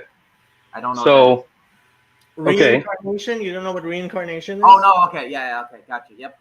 Cool. I'm on page. Continue. Okay. So this kind of leads us in, right, Jacob, to what we were kind of already talking about last week on the Discord. So Rabbi Mullet is getting uncomfortable, so we're doing good things. You were saying. Well, I guess it's time. So there's this concept of Rahaya Mahemna. Are you aware of this? Raya Mahemna, the faithful shepherd. Yes. Yes. This is found in Sefer HaZohar. I mean, a lot. There's a lot of. Yes, there is a section of the Zohar referred to as Raya Mahemna where it talks about Moses. Right. Well, he's also scattered throughout the entire Zohar in little bits of conversations. In the Zohar itself, Rabbi Shimon Bar Yochai is considered Rahai Mahemna. So, Okay. This is very. I guess I can't say it's basic, but for anybody who's delved into the Kabbalah, it's a very basic idea that Rahaya Mahemna is with us in every generation and always. A matter of fact, Okay. he's actually. We're making Rabbi Mullet uncomfortable. Let's Why? Because we're discussing Zohar, and Why is it bad to discuss Zohar? it is not bad so- to discuss Zohar if you know how to discuss the Zohar, which nobody here does. As much as I love you, Saul, I am not convinced that your knowledge of Torah is enough to explain the Zohar. My knowledge of Torah is definitely not enough to explain Zohar. Yosef's knowledge of Torah is enough that when he explains something in Zohar, I accept it because he knows much more Torah than I do. And when certain rabbis, including, for example, in the Tanya, they explain things from the Zohar, because I don't know any better, I can rely on their explanations to the degree that I understand and explain things from the Zohar that they explained. But someone who is delving into the Zohar itself and trying to explain it has to be someone who understands enough of the rest of the Torah to have any credibility in being believed in his explanation of the Zohar. And so, if you don't know the entirety of the Talmud well, you generally should not just be quoting from the Zohar directly and trying to explain it. And I have to say, if you're reading from a translation of the Zohar, you probably shouldn't be reading that translation of the Zohar at all. Because reading a translation of the Zohar is a bad idea, TM. I am not aware of any translation of the Zohar which was done by any respectable rabbi. It's possible that someone has translated the Zohar to English. I don't know. I am not aware of a respectable rabbi who translated the Zohar to English.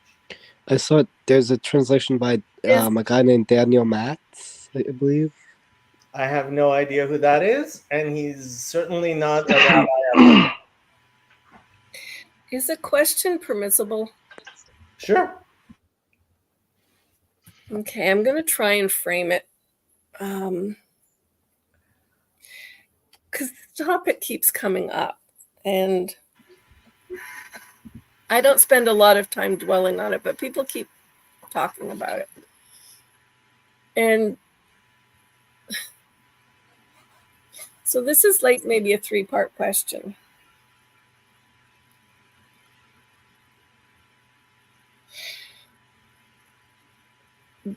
Does there have to be a Messiah?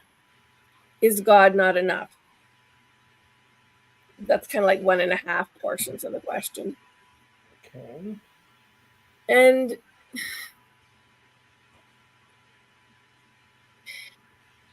I was thinking that in terms of, so then, not resurrection. What was the reincarnation? Mm-hmm. Well, while you think of that, let me answer your first question. Okay. there doesn't have to be anything. All that has to be is that which God desires. And God has desired that there be a Messiah. And because of that, then it has to be. Now, how God makes that happen is up to him. Let me answer Fraud's question. English translation, yes. So Rabbi Yehuda Ashlag apparently I have never read the Sulam. As I understand it, the Sulam is a commentary I have heard on the Zohar, and someone who knows Aramaic and Hebrew enough to study the Zohar with the Sulam. Ashrecha matov chalkecha. I personally don't know Aramaic very well, and I certainly don't know enough and Rabbi Mullet says this is triggering for some people only because of the way Christianity has totally warped, distorted, and perverted the concept of Messiah. I was about to say the exact same thing. Your question presumes an importance of the Messiah in a way that Christianity has funnily, so the number one thing I say to Christians is I wish Christians were actually messianic, because the word Christian means messianic, and the one thing Christians are not is messianic, which means looking forward to the coming of the Messiah.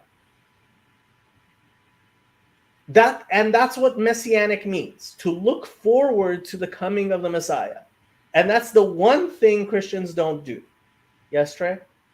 It doesn't matter. It doesn't matter. There are 3 messiahs, 4 messiahs, 10 messiahs, who cares? But I don't understand it. That's like, help me understand, because you could say that, well, technically, because if you say the Messiah ben Yosef could be Christianity, then that means that we're saying that, like, the messiahs have different understandings of their fulfillments and everything like that. And I'm trying to okay, so let's do the best thing we could possibly do, which is let's go to the Mishnah Torah of the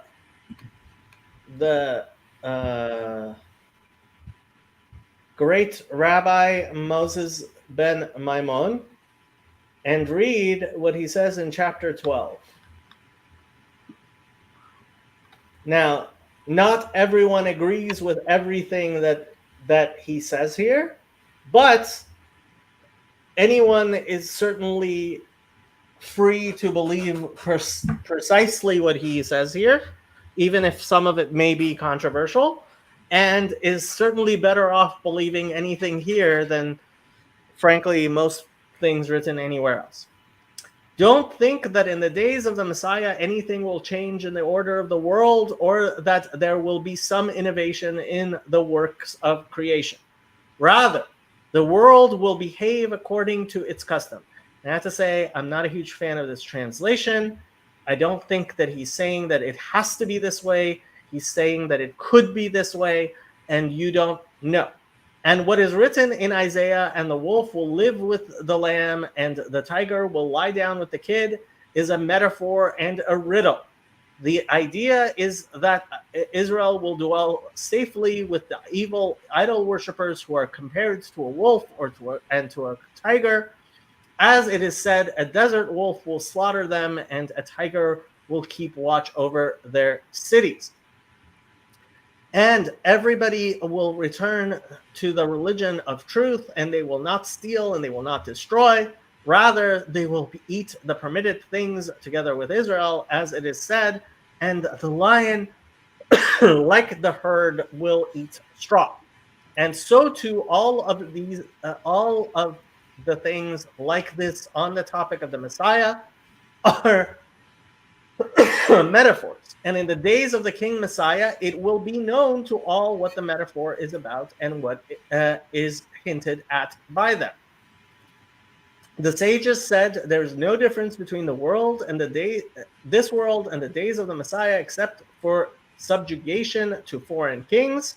It seems from the simple meaning of the words of the prophets that in the beginning of the days of the Messiah, there will be a war between Gog and Magog, and that before the war between Gog and Magog, a prophet will arise to strengthen Israel out and to prepare their hearts, as it is written, "Behold, I am sending you Elijah."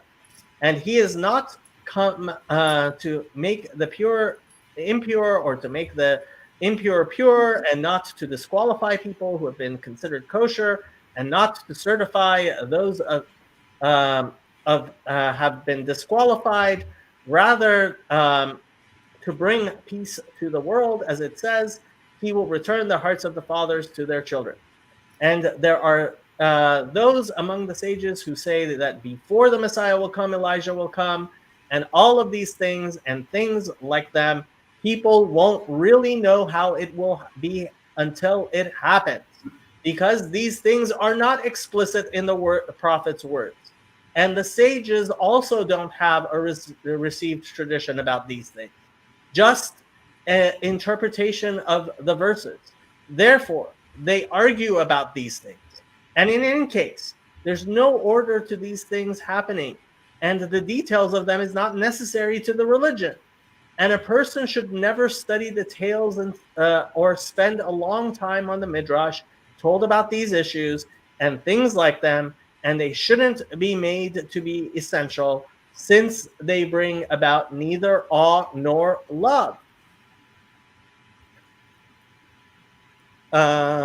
What is Rabbi Mullet saying? Those who have come out of Christianity may become allergic to Messiah based on their prior paradigms.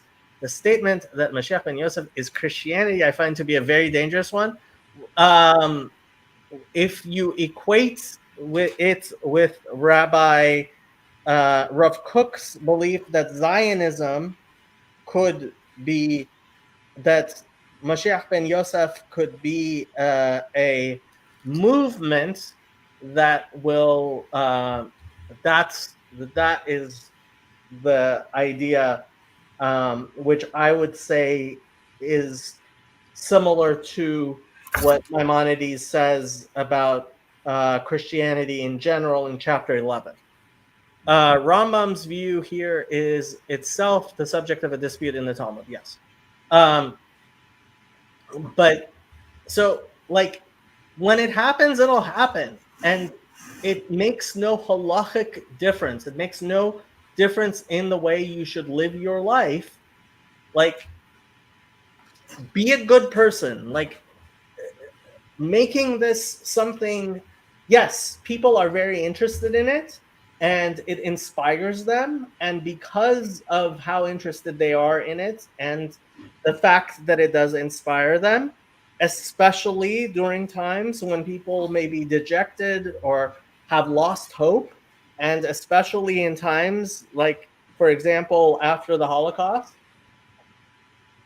maybe some rabbis thought it was particularly necessary to emphasize the possibility of the coming of the Messiah in order to keep people from losing their minds.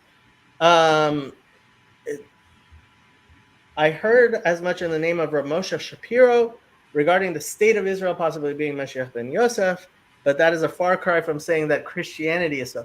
How is it so different? The people who were saying that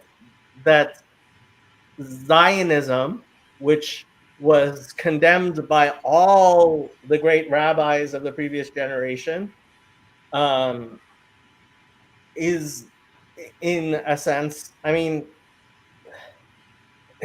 when you look in Sukkah, you have to see that Mashiach ben Yosef is not necessarily considered the most like, it is not the same thing as saying Mashiach ben David. And if you look in certain writings, there is much more. The fact is, for thousands of years, Christians claimed that the very concept of Mashiach ben Yosef was contrived by the rabbis to dismiss Jesus. And Rabbi Mullet, we can talk about Zionism some other time. But only more recently, over the past 50, 60 years, when it has become clear that Mashiach ben Yosef is an idea that predates Christianity, especially through the Dead Sea Scrolls, that Christians have suddenly switched from saying what they used to say, which is this is a rabbinic idea that never existed, that was used to dismiss Jesus, to suddenly being an argument for Jesus. Yes, Trey. Okay, I think I'm parsing it together. I understand the whole Christianity point, but I guess you're saying it's not important and everything like that. Why do we talk about like the age to come, or why do we even talk about reincarnation? Like, why is it even on the ballot? That doesn't help you make a good person, whether you know about reincarnation or not. Yet, Oh, hold on. The 13 principles of faith there include one of the 13 principles of faith is to believe in the coming of the Messiah, and that is important. That is because it does affect whether or not you believe that there will be justice in this world, which is another principle of faith, which is that God will punish the wicked and reward the righteous. And so, no, these beliefs are actually very important. So that was part of question 2 that I was going to ask is what is the relationship of the entire concept of reincarnation? Like when I think of the English word, it's talking about almost like a reactivation of some kind of the flesh. Okay, so in English, when you look at it, but one reason we generally refer to Gilgulim as opposed to translating it to reincarnation is because people have all kinds of weird ideas about reincarnation already. And some people will translate it better to transmigration of souls. So I'm asking that in the context of this had to have existed already in Eden or pre-Eden. Okay, so for this true, and then my mind jumps to halachic man, and I'm like, there's something in what I was trying to grasp there that also has to do with this. okay, so Gilgul is controversial in Judaism. So this is the thing, like, what do you mean controversial in Judaism? Like Shar HaGilgulim of Reb Chaim Vital and the Kitvei Arizal and the teachings of the Arizal, Rabbi Yaakov Moshe Hillel says that someone who teaches not according to the Kabbalah of the Arizal is Megala Panim LaTorah Shelo Kehalacha, because the halacha has been paskind according to the Arizal.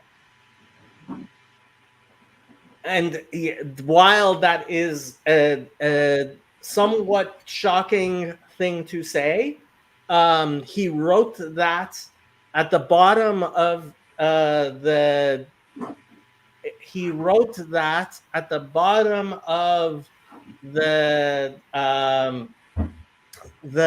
Kol Koreh that came out against Natan Slifkin. I'll have to come back and watch this to hear the answer. What? I said, apparently I wasn't supposed to ask the question, or I have to come back and re-listen to it to hear the answer. Well, I mean, look, this is the thing. Like, there has been a point in Judaism where I think people, and I have to say, Rabbi Mullet, I think you take it too far to say that something as important as the belief in the coming of the Messiah, which is one of the 13 principles of faith, is not something that needs to be emphasized or discussed, to the point where I remember once I was at a Chabad synagogue, and a young man, a very religious young man who was grown up in a very nice religious family, came to Chabad for a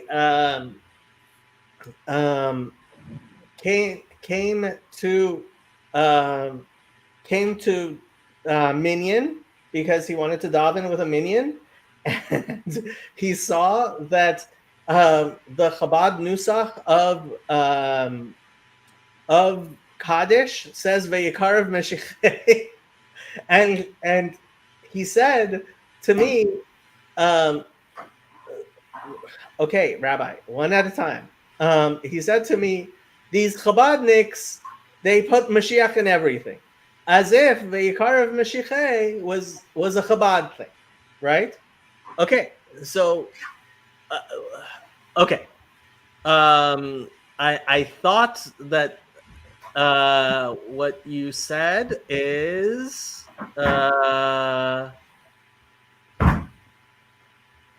I agree with Trey's point. Much of this need not be discussed and certainly not emphasized. I thought you were talking about Mashiach there. I'm sorry if that was a misunderstanding.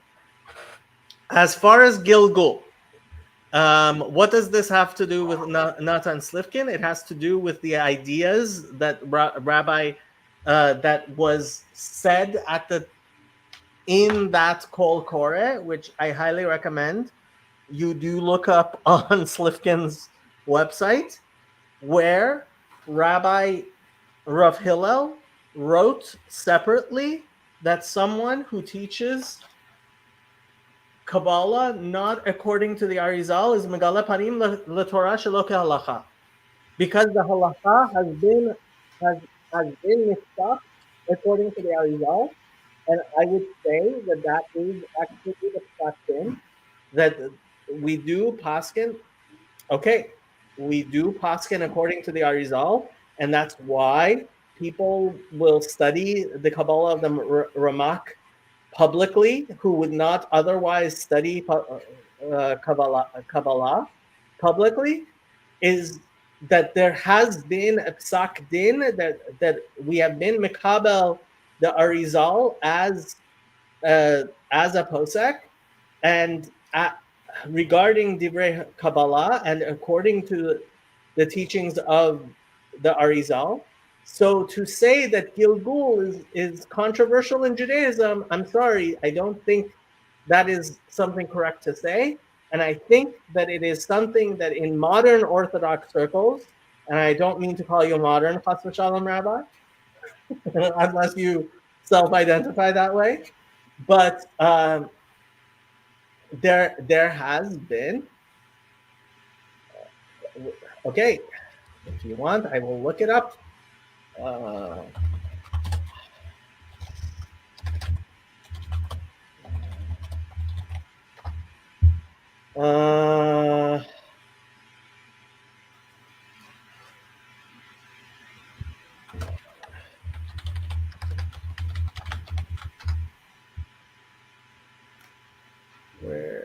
was that?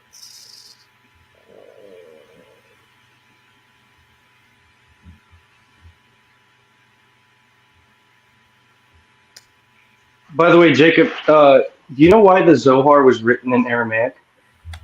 I do not know why it was written in Aramaic. Should I know why it's written? And not Hebrew specifically. It was specifically not written in Hebrew. I can guess, but I have not been taught to know why. They say because the angels know Hebrew, and so they didn't want them to have the information, so they've written it in Aramaic to hide it. Yes, that I had heard that about other things. I would not be surprised if that has been said about the Zohar as well. So,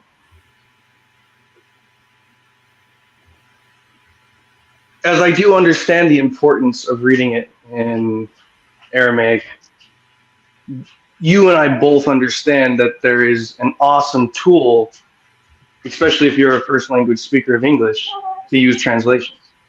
If it is a translation that is made by someone who is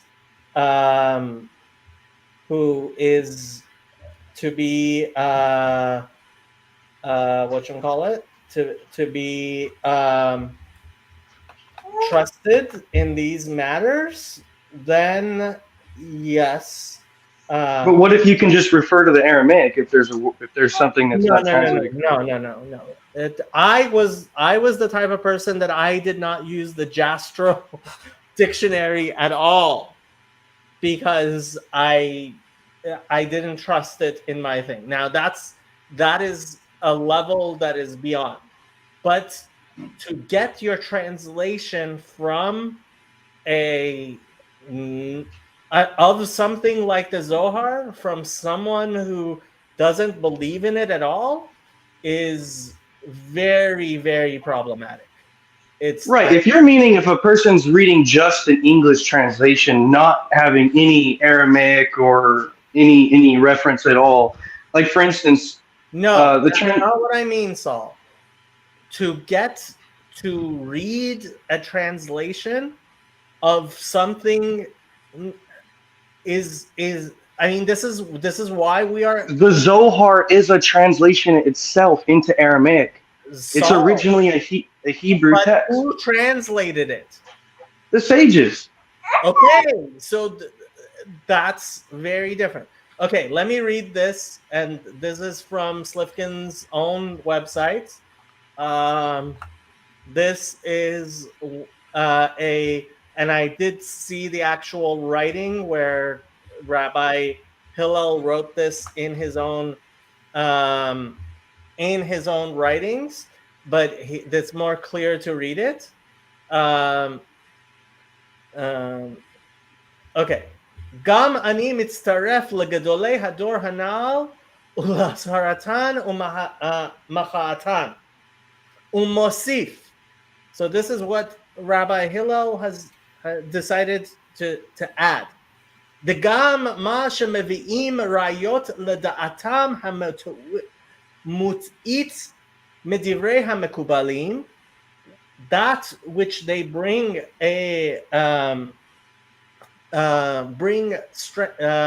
proofs to their mistaken ideas from the words of the Kabbalists. Hem beklal megalei panim betorah shelo kehalacha. They are included among those who reveal ways of understanding the Torah, which is not according to halacha, which is a very, very horrible thing to do. V'shelo kekabbalah ha'amitit, that and not according to the true Kabbalah. Umesalfin divrei Elokim chayim lehitayem leda'atan hadpesula. That they distort the teachings of the living God to make fit according to their void understanding.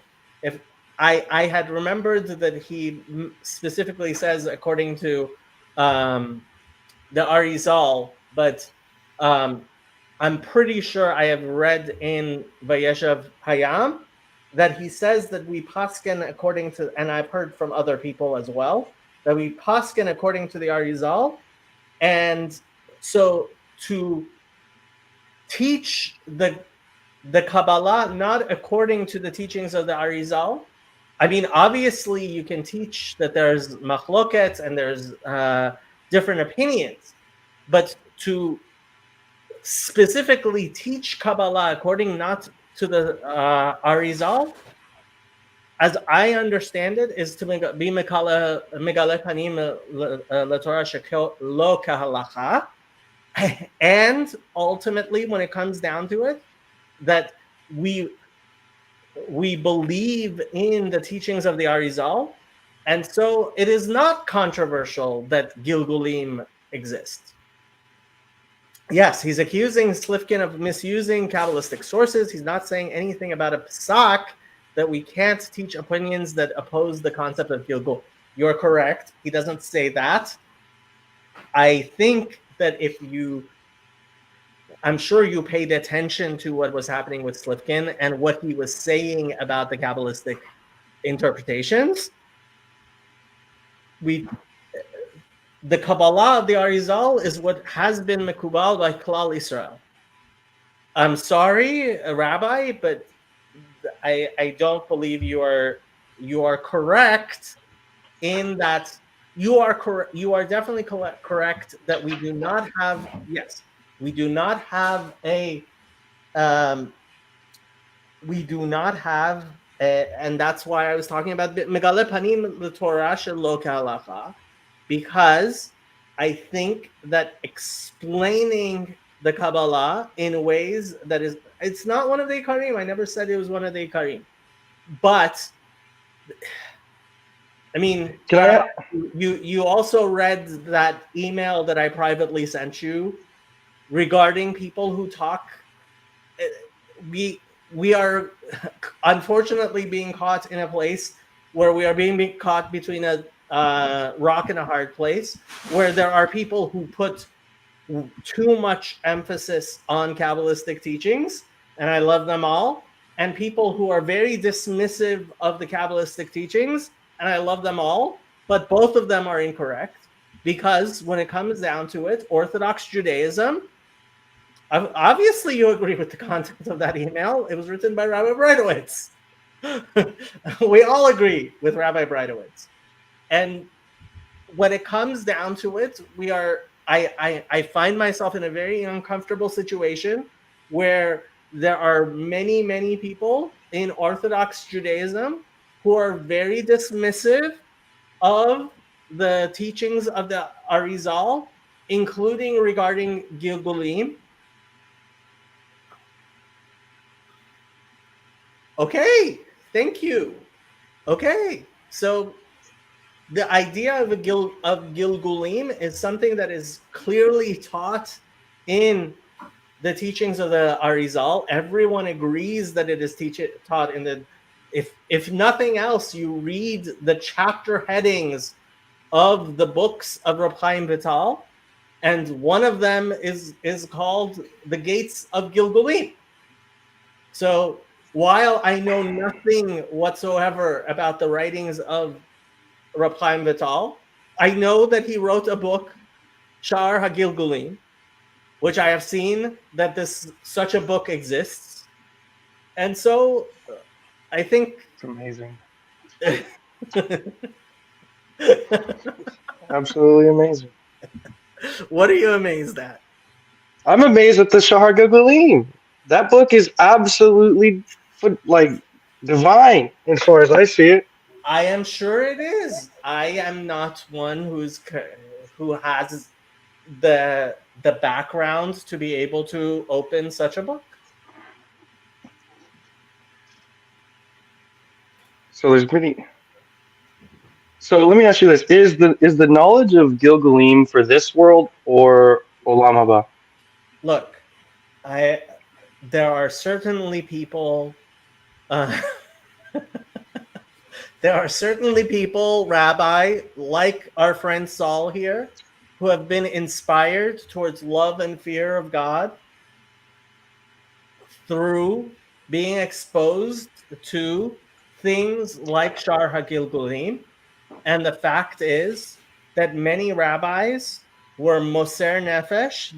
They went through incredible self-sacrifice in order to publicly teach certain things in order to teach certain things publicly.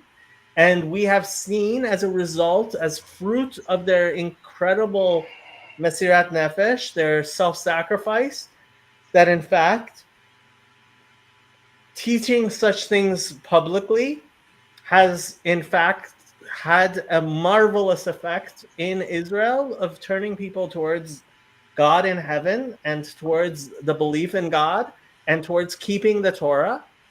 And so these are the things which are taught. Look, there's a reason why I teach Chabad Hasidus and I teach Tanya, is because if it were not for Chabad and the Rebbe, I would not know anything. I would not have learned Hebrew. I would not have learned Hebrew to begin with. And so when people ask me, what can I teach Aleph Bet. And you can see on my channel very clearly, Rabbi, that I teach Aleph Bet and I teach Hebrew and I teach what I know. But the fact is, when you look through Jewish history and you see how things have come shaken out over the past certainly 500 years, and even more clearly 200 years, and I would say even very clearly the past 70 years, you see that teaching these things like Tanya, here, let me go find my favorite, one of my favorite stories about Tanya. If I can find where did I have that story?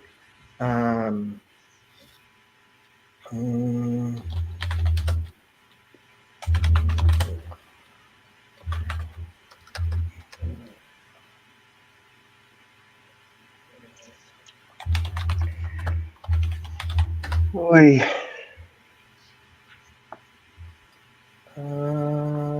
That's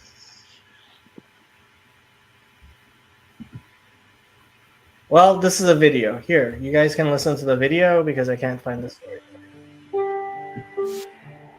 The 18th of Elul marks the birth of two leaders that revolutionized the Jewish world: the Baal Shem Tov, founder of the Hasidic movement, and the Alter Rebbe, founder of Chabad. Yet if their teachings are so vital, why did they come so late in Jewish history?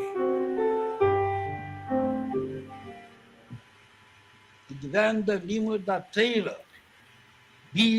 entire Torah, including its deepest secrets, was studied by a chosen few ever since it was given. However, there were imitations. At first, the descriptions of God's chariots were studied only in private.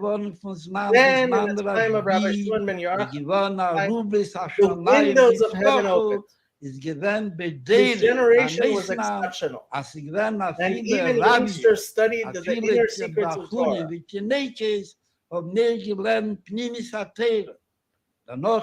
After that, however, it was once again concealed. This continued until the Arizal revealed that the time had come to reveal this wisdom. His time required it.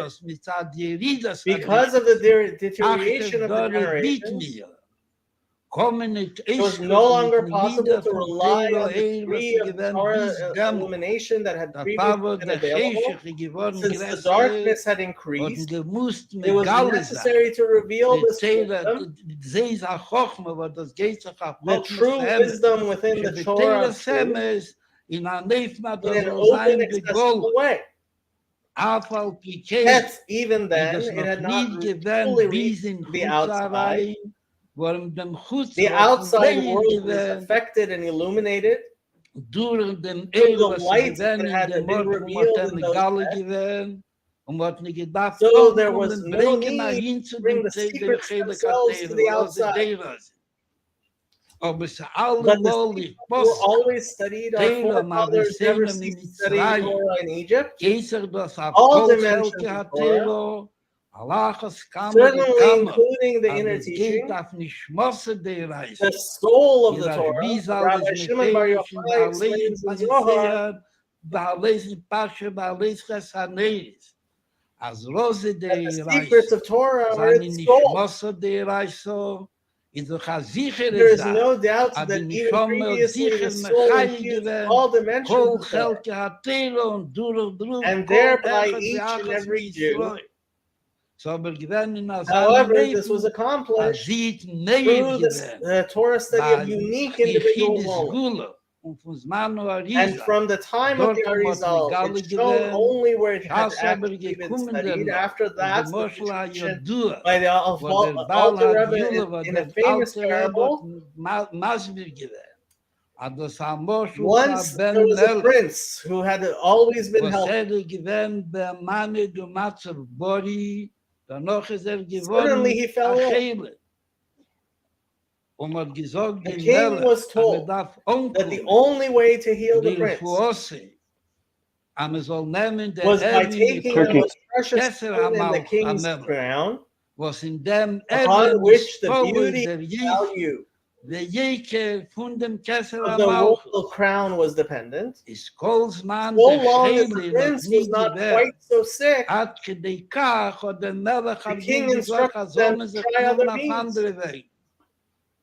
Schaßen sie aber When the king was umgekommen und told, gesagt however, dem Melech, an der that Matze the von dem prince's Ben very Melech, life was in danger, am es a Inje, was das Negeia, bechaye, hat nicht nur he Matze instructed that they gegeben. take the Man crown soll jewel, nehmen dem Even, Shebekesser HaMalchus, und man soll das zu blind rein it, und rein mix it in water, Raster.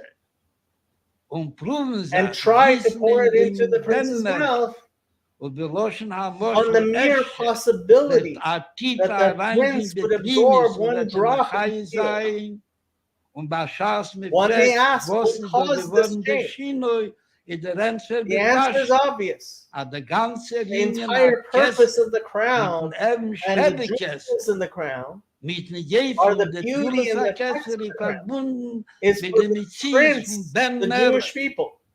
Und hat er damals Therefore, befassen in der Gegend when für sein necessary for the Jewish Metzies, people's very ist er damals existence, nicht nur is not only Mutterlegale permitted to Sache, reveal this wisdom, und nicht nur but it is an obligation. Zivu in Chugim Yomim.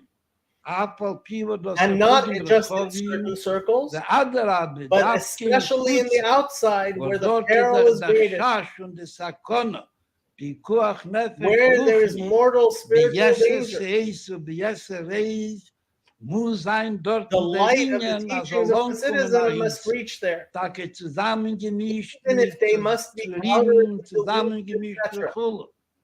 wo das ist der Chechet, was Because of this betascht, dilution, we is must that God immediately darf advise bewornen, Shavuot Tov Rabbi Zafal Pivas that is all the Masber, various die alle illustrations Gemois, used, bis mit Psori, including Erzel, even Bekar, comparisons to the Rose human de body, Rose in de Reiso, to explain the Darf deepest man secrets of the bewornen, Torah, are aber sie lernen nicht merely wie ein allegories, Moschel, und sie dort zu which do kommen not zu fully dem explain the Nimschel, concepts bis themselves. la halbe They are Kammer, separated by Kammer, many Ruin und Malus elevations, levels, Gedarget.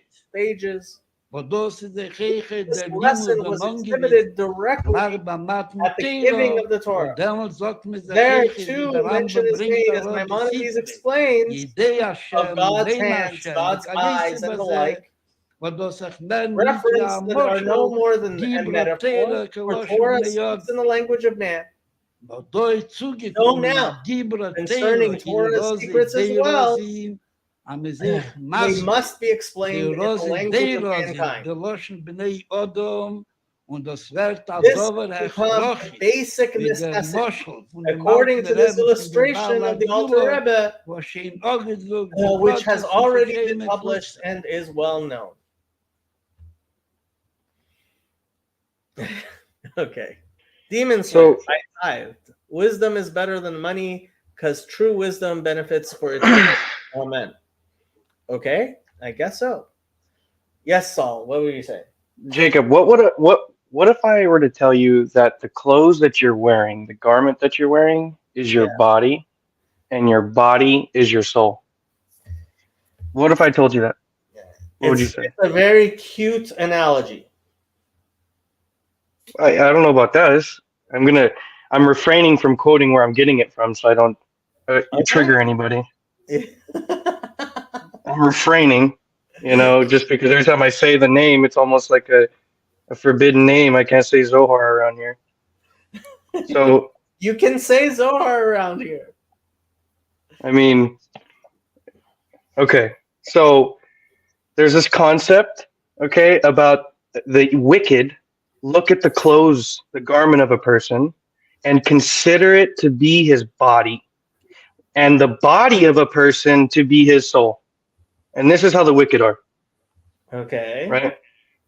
And they only really look at the garment of they look at the garment of the person like you're looking at a naked body. Like that's what that's what that person really looks like. And in fact, that's his body, right? Okay. So the idea here can also be applied to Torah. Many sages do this. Arizal, Zohar says that there's the body of the Torah, there's the soul of the Torah, and there's also the garment of the Torah. Are you familiar with this? Right? There's a garment of the Torah, there's a body of the Torah, and there's a soul of the Torah. Okay. I This hope is- you're not going where I'm afraid you might be going with this, but go ahead. No, this is what the Rebbe just said. He just was talking about the soul of the Torah. I hope you are not making the mistake of thinking that the revealed Torah is the garments as opposed to the body. Absolutely not. Okay, This is I just wanted Jacob. to make You make too many assumptions too I quickly, didn't and I make appreciate an you. assumption. I understand. I come off with a different. To be clear.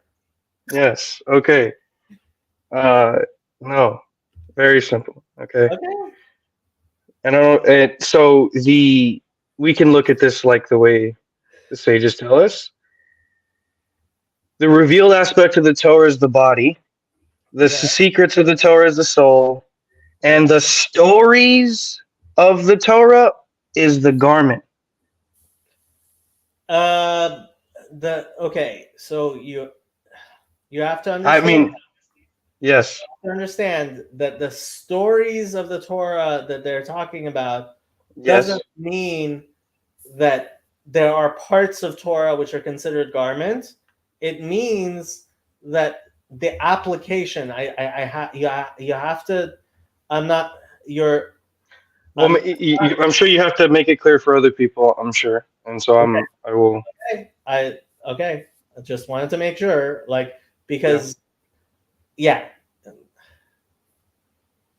So, so I'll let you, maybe since we're walking on this road, I've already gone down this road. So I'm just trying to get other people to kind of think about, especially Israel here, Jews.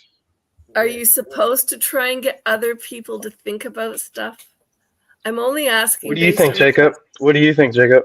I don't. What do you? I don't think if someone is interested in this stuff, fine. If somebody This is not stuff. This is Torah. No. See, this is not Shavuot Nefesh. This is not something that speaks to everyone. And there are people that this stuff does not speak to very well at all. And trying to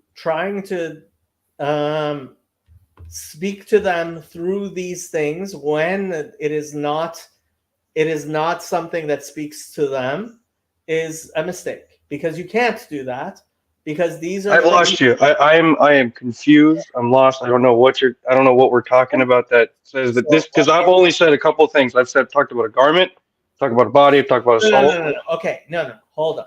So when we talk about anything which is ultimately things which are considered mysteries, right?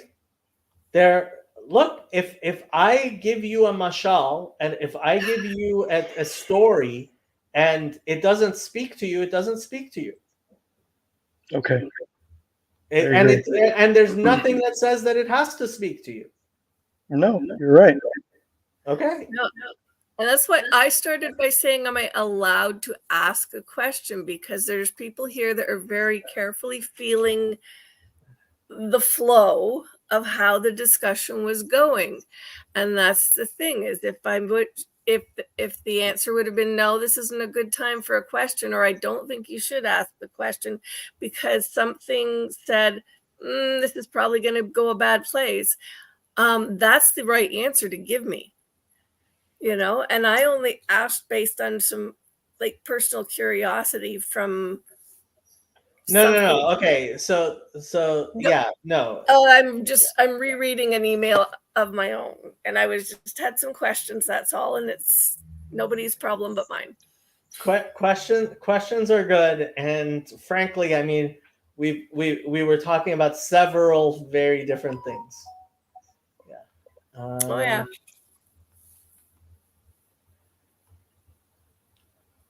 Did I? So what happens if you don't look at the soul of the Torah?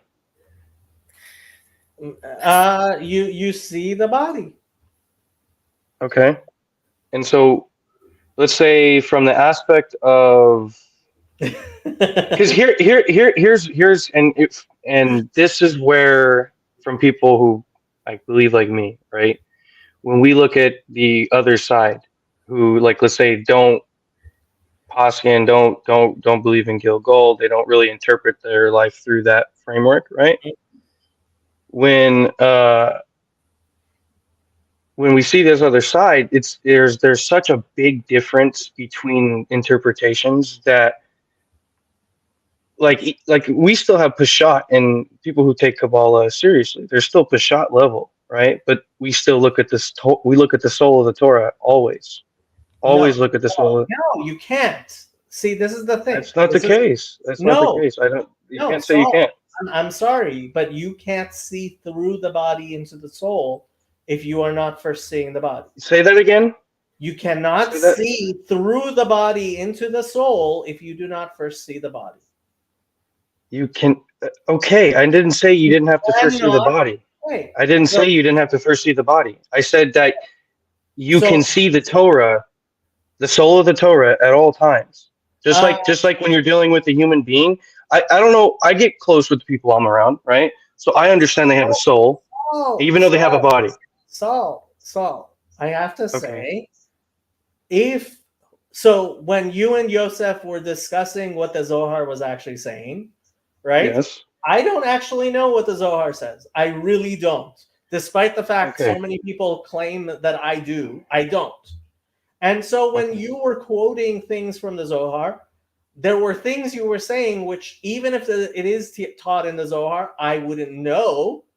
It was obvious that you were taking it in places which I don't think you can. And when These are obvious. Okay. Yes, these are obvious. I think before he's Saul. And when Yosef started correcting you, Yosef doesn't talk about the Zohar very often. I was actually very, very surprised that finally he started, he took out his, when he started talking about the Or, was it Or HaChachma or Or HaChama? I don't know the commentaries on the Zohar. I thought it was Or HaChama, not Or HaChachma.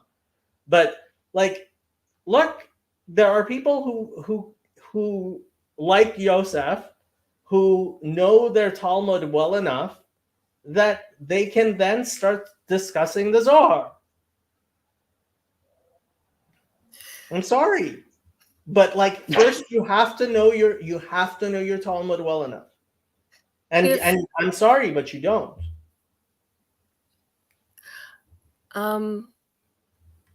My sense of caution would be one of the reasons why, I listened to the cautions running down the comments thing, and it's somebody who's completely oblivious to some of this stuff. It may go over their head and it may make no impact, and therefore they may not actually have a reaction to it that would change anything. But the little bits of things that I hear here,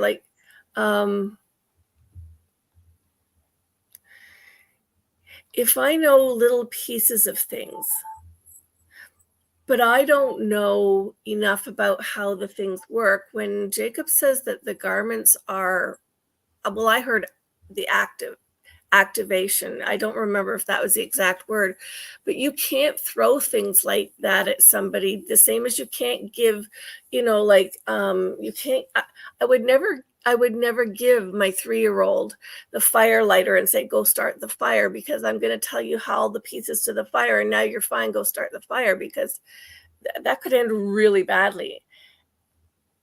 And one of the things I've really paid attention to is which is probably partly why I keep going back to the halakhic man, is like, I asked somebody this week something about Drat. I've forgotten the name of it again, but it comes up in the Kabbalah, and you keep bringing the picture up. But all those, and the Sephirot, all of the, you insert the movable parts thing that represents. See, I can't even talk about the basics. I can't even talk about the basics, but if I do, and somebody runs away with it, and like in some of our book club things, we've talked about how, like even in the Kabbalah of forgiveness, like we talk about the light or the dark. What do you bring into the world? We create things by our words, by our thoughts, by our actions. We create things in this world that we activate. I don't want to do that. I'm sitting here right now, and my mind is flashing back to probably November or something, when I heard Jacob talking to Ben about the Tanya, and about the things you guys started with, like what kind of, is it the animal spirit? Is it what is it? And how, I picture the fact that we're always in dynamic and dialogue with things that we don't talk about anymore. You guys do, or some people in the Jewish community do, and they know it really well. And if they're being cautious, I should certainly be cautious, and you should be cautious, because you don't know who you're giving what to. And I'm thinking, I just came home from working fashion. You don't take something and say, well, obviously you can see this. I mean, every single person comes into my department with a different body shape, a different attitude, a different everything. And you don't just grab clothes and throw them at them and say, here, go and wear these, which to me is in part how you apply something. It doesn't work that way. And I'm pretty sure this doesn't work that way either. And I apologize for even asking a question. I'm still pondering things that I arrived here with, because I had this stupid argument with God when I was 15. And I'm right to a rabbi, and he's like saying, be patient, learn, just be patient and learn. And when the time comes, God will tell you what to do. And I'm like, okay. So I'm curious. So I hear something, I'm like, somewhere that touches some part of some question that I have not yet framed. So I'm even jumping the gun, going, can I ask a question? Because I'm acting on instinct. And there's nothing wrong with instinct, but I don't want to be flailing it around. So I think Fraud puts it well. It's good to learn. It's dangerous to speak. It's no, I mean, to ask questions, and even to ask pointed questions, to speak authoritatively about these things, I have to say, I try to be cautious in my speech in these matters, and thank God, people who know better than me have not corrected me very often, although they have sometimes. And it's difficult to speak about these things. And yes, I am walking a very difficult line where I'm guessing Saul would prefer that we spent a lot more time talking about the Zohar. And Rabbi Molitz, at the same time, is like, why are we talking about the Zohar? And I don't know, Yosef, when it comes down to it, maybe you should be leading these Bible studies. But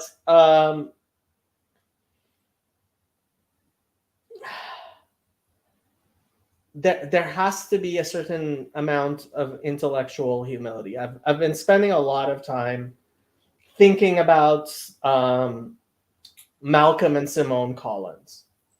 And I've actually I reached out to them and wrote some emails.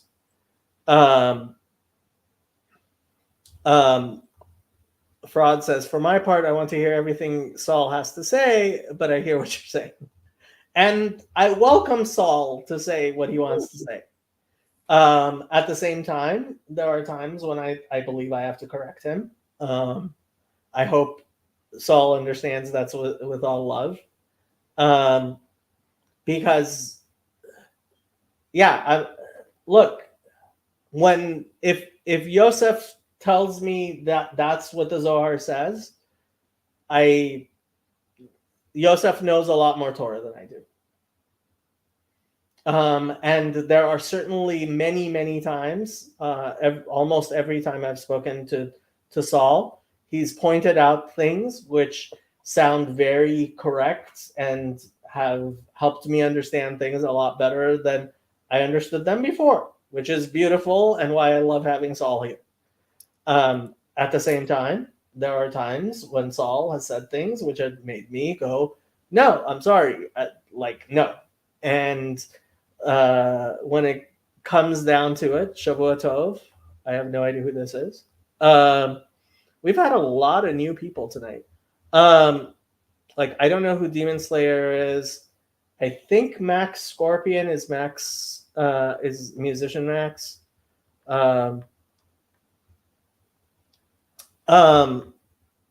And Yosef doesn't usually come on, but I was amazed when Yosef corrected your quotation of the Zohar.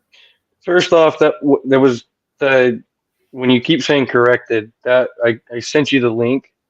The part that it added, like Yosef didn't, he says he corrected it. That the capitalized letters, that was the Baal Salam's commentary, right? So it wasn't that I'm sending you guys shot. I sent you where it got from, but okay. Look, I don't read the Sulam. I don't read the Zohar. I don't know any of this stuff. I really don't.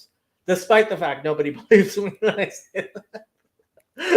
But I will note that I did quote that Zohar section that was talking about the Gemara that we were talking about as well, and it did say that in the days of Messiah, the King Messiah, David will be king as well, and that was what the original point of me quoting that section of Zohar. But okay, the Zohar, quoting out of the Zohar straight is not something I am comfortable doing, which is why I don't like if somebody quotes the Zohar at me. That's not something I have no capacity to actually read that for myself. I don't, and I mean that. Yeah, I don't have a I don't understand that. I don't, and maybe by all means, you've been doing this 20 years. You've been studying Tanya 20 years. So, where I'm at, I don't understand that. Not in the inkling. Especially, I could see if you're a Noahide or something, right? But a Jew. I mean, but like I said, I am extreme. I say things that are extreme on purpose. I understand the effect that I have. I say that I'm a ger for a reason. They say that a ger is like a skin disease. And the Talmud tells us what it is. Okay? I say these things on purpose. Okay. So let me read this story. It's posted on my are you guys seeing this? Yeah, you are. Okay, it's posted on my Twitter. I have told this story many times before, but something Rabbi Yitzchak said made me want to write it out in great detail. I figured I would make a public post about it. I have always been blessed with a sharper mind than most. I wish I could say this was the result of hard work, but it really wasn't. I was just born with it, and it always let me be lazier and more arrogant than I should be. I almost never did my homework in school and still got A's and everything. I only read what interested me, which usually wasn't the assigned reading. It didn't matter. I would still get good scores on any test. I made a point of taking standardized tests on subjects I knew nothing about and getting decent scores. There's a point of pride in my rivalry with my sister, who's a hard worker and terrible test taker. Even though I went to good schools with gifted students, I was always one of the smartest kids in the class. I figured the same would be true when I decided to spend a year studying in yeshiva in Israel after college. I was going to a yeshiva for Baalei Teshuvah, people who came to the religion later in life. I was not raised with much of a Jewish education and had never even seen a page of Talmud before. I figured I would be much smarter than most of the students and smarter than many of the teachers.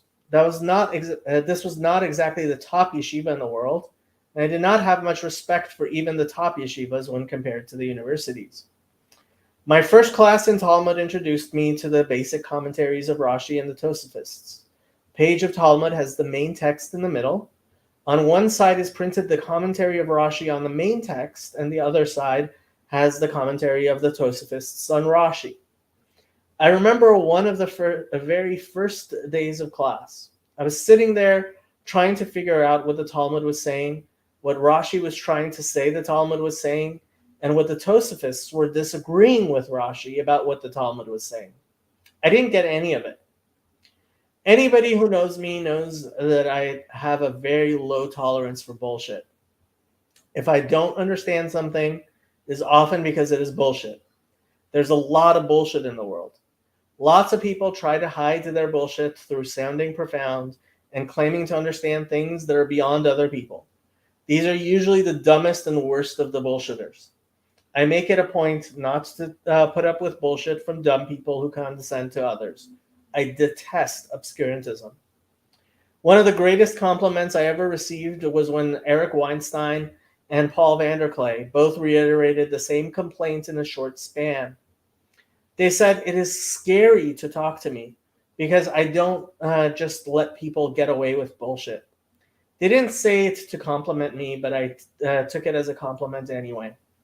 I will call people on things that don't make sense and demand they explain, as opposed to simply gloss over it and nod along. Some people appreciate this, many people don't. I have sometimes wished I could turn it off. I realize that it can be a vice, yet I think it has its utility. Bullshit is harmful. Truth matters. Sneering condescension as a cover for bullshit is an unforgivable sin in my book. It is blasphemy against the divine logos. My God is Elohim Emet, the true God. I was sitting there in Jerusalem at one of the best remedial yeshivas in the world with my first serious bit of Talmud study. I couldn't make heads or tails of it all, despite having translated every single word carefully and spending hours trying to fathom it. I had to ask myself if it is just bullshit. Was I wasting my time trying to understand gibberish? I sat there thinking through it. This is not just any text. It is the Babylonian Talmud. It is not a random selection of the Talmud either. It is the selection that the yeshiva had chosen to lead with. This is what they had chosen at this yeshiva, which is supposed to impress upon me the greatness of the Talmudic learning as my first real taste of Talmud. This has to be the best of the Talmud, not some embarrassing bit of gibberish everyone would rather forget is there or hide away in some appendix. I had no doubts that a work as ancient and massive as the Talmud had some embarrassing stupidities in it. So maybe this was just one of them. Yet it didn't seem plausible to me that the yeshiva would lead with the embarrassing stupidity. They must at least imagine that it is impressive. Was Rabbinic Judaism just a fraud? So there I am, Jacob versus thousands of years of thousands of rabbis studying a text that is foundational to a religion which places the word at the very center of its priorities. Either all those rabbis had bought into bullshit that I could see through easily on my first day, or I just was not getting it. I definitely have lots of chutzpah, audacity, but even my chutzpah has limits. Nope, I must not be getting it. So I sat there steiging, toiling to understand. Then it came to me. I felt for the first time what is termed breaking your head on the Talmud. Very suddenly, it felt like something broke open. It was an amazing experience, something I became enamored with. I have not been able to repeat this experience since those halcyon days when I would spend a good 40 hours in 1 week on only a few lines of Talmud with several commentaries. Each sugya passage presented a new opportunity to break my head again and again. I imagine that if I die and go to heaven, I will get to sit all day and break my head on the Talmud over and over again.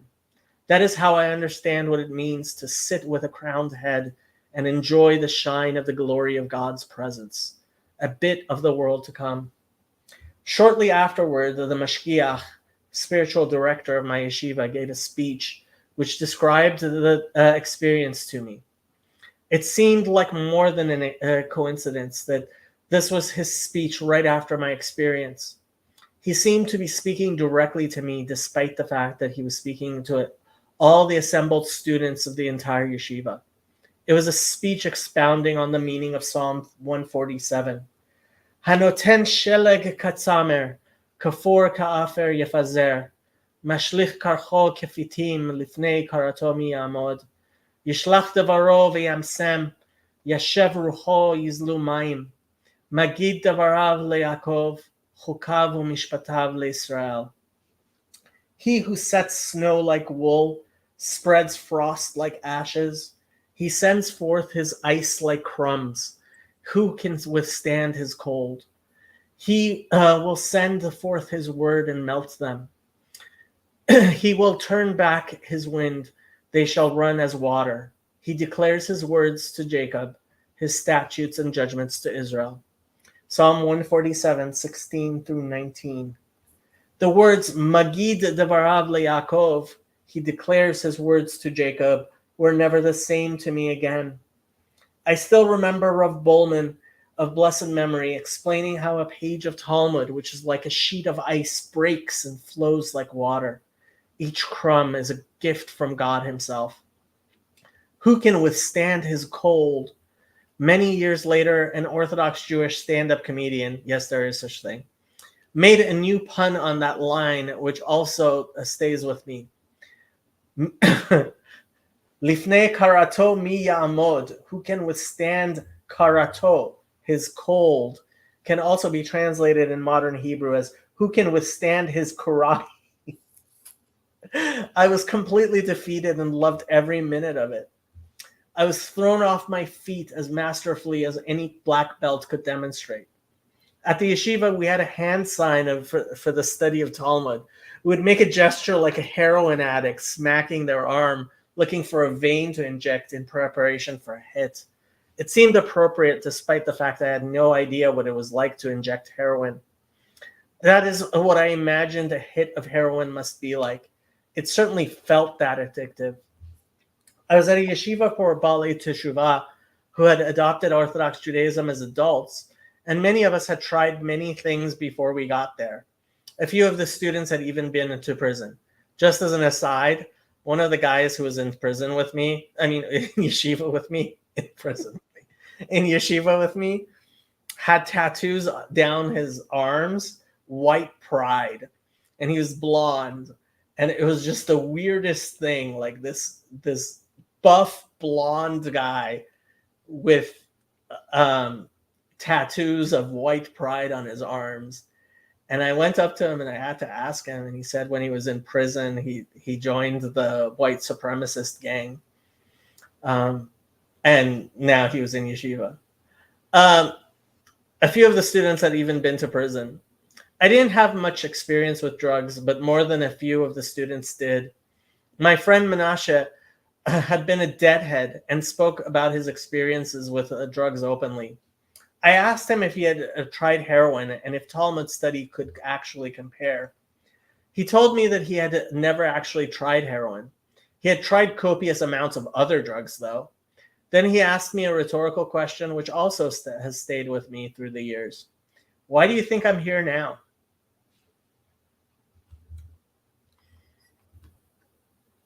That's one of my favorite stories. I think it's interesting how what they say about, Mishnah and how it. I mean, by all means, Jacob, if that's what you want to study, when Mashiach comes, you can study it. Look, I mean, by all means, I study Mishnah and Gemara, Talmud too, but I mean, you sweet honey Torah all day, like Hezi says, and I consider that to be, the soul of the Torah. Right, but you have to be careful with Zohar. You do, and I have to say, reading Zohar in English translation, I would. Can you? Oh well, that's fine. That's fine. I mean, you aren't even study it in Aramaic, which is already just trying to hide it from the angels already. So I mean, even studying it, never mind. We don't have to go through the. Rabbi Mullet made a good point. I mean, you made a point about why it may have been written in Aramaic, but why are you so sure it was originally written in Hebrew? Because all right, this is the problem. I mean, my belly's full with written Torah, so I know like written Torah very well. You know the story of Tower of Babel, right? Yes. They were all speaking one language. Okay. Please tell me what language that was, Jacob. Lashon HaKodesh. Okay. The angels understand Lashon HaKodesh. This is simple Peshat. Everyone in Judaism knows this. No. When the Rashbi was going to write down the Zohar, right. There's a whole section of Midrash about this that he wrote it down in Aramaic, not because it was the most used language, which I could use for a case for. Saul, Okay, you're missing the point. The question was not why he wrote it in Aramaic. The question is, why do you think it was written in Hebrew? And apparently you're saying it wasn't. Well, it's not. It wasn't obviously written before Rashbi wrote it down, but there's this idea that the holy teachings that it contains within the Zohar pre-existed. Okay. Obviously, the holy teachings pre-existed, but this happens through the Lashon Kodesh. Okay. No, but see, okay, you are misunderstanding. Before your neshama came into your body, it was much purer, but it is in your body now, and it has a certain kesher with your body, and is revealed in this world through your body. And in a similar way, the teachings of the Rashbi, obviously, they always pre-existed in Hebrew, but that's what I'm trying to tell you. It pre-existed in Hebrew. No. What? How can you say no to me right now? I can very easily say no. How? How can you possibly believe in the Zohar and say no? No, Shaul, I'm sorry. You're I'm not saying it was written in Hebrew. I'm saying that it was in Hebrew. Lashon Kodesh. It did not have that giviyah. Okay. This and so I mean, we can argue this point. There's multiple parables we can go back and forth. But the point of what I'm trying to say is very clearly, I'm not saying that before the Rashbi wrote it down, it was written in Hebrew. The Torah was written down in Hebrew, right? Obviously. Okay, so this is another thing. Now you're really gonna get me into trouble. But this is another thing that, frankly, I think Rabbi Breitowitz similarly said, which is that before what happened how the Torah was written, the combination of the letters, right? Even though the Torah pre-existed, the combination of the letters and the otiot as they are came into being as the ma'asim, and this is based on Nachmanides. And now you're really going to get me into trouble, because there are people who would say that this is kafira, but I believe, based on Nachmanides and what Rabbi Breitowitz said and what other people have said, the Torah as it pre-existed was not the exact same combination of letters in the same written manner. What are you as saying? we have today. Okay. Do you understand the Lashon Kodesh is a extremely divine language, obviously. Yes, right? It's not obvious. just okay. This language the reason like Abraham was called a Hebrew Peshat because he was descendant of Eber, right? It was where we get the name Ivri, Hebrew. Okay. This was from the Tower of Babel. Very, very simple. So this language was so holy that it was only given to certain people, right? Right. Okay. It was scattered. It says that you call him. So Okay. this language, it says the first topic of the Torah you give to children is the Aleph Beit. Okay, so hold on. First of all, what are you arguing? You're arguing. I'm arguing that before that the Zohar, everything in the Zohar, okay, is originally found in Lashon Kodesh. Where'd you get that from? The Zohar. No. Okay. Where does it say that it was originally? You just said it was written by the Rashbi in Aramaic, purposely. This is the form in which it came into the world. But this is the You're problem. You're not learning it outside of this world, Shaul. You can learn what the Zohar teaches through the regular written Torah. If you left somebody who has the appropriate soul with just the written Torah, you can get everything that's in the Zohar. Obviously, what does that have anything to do with the idea that you're sitting there learning the Zohar in English? Oh my gosh. Okay, Jacob, listen. It's very simple.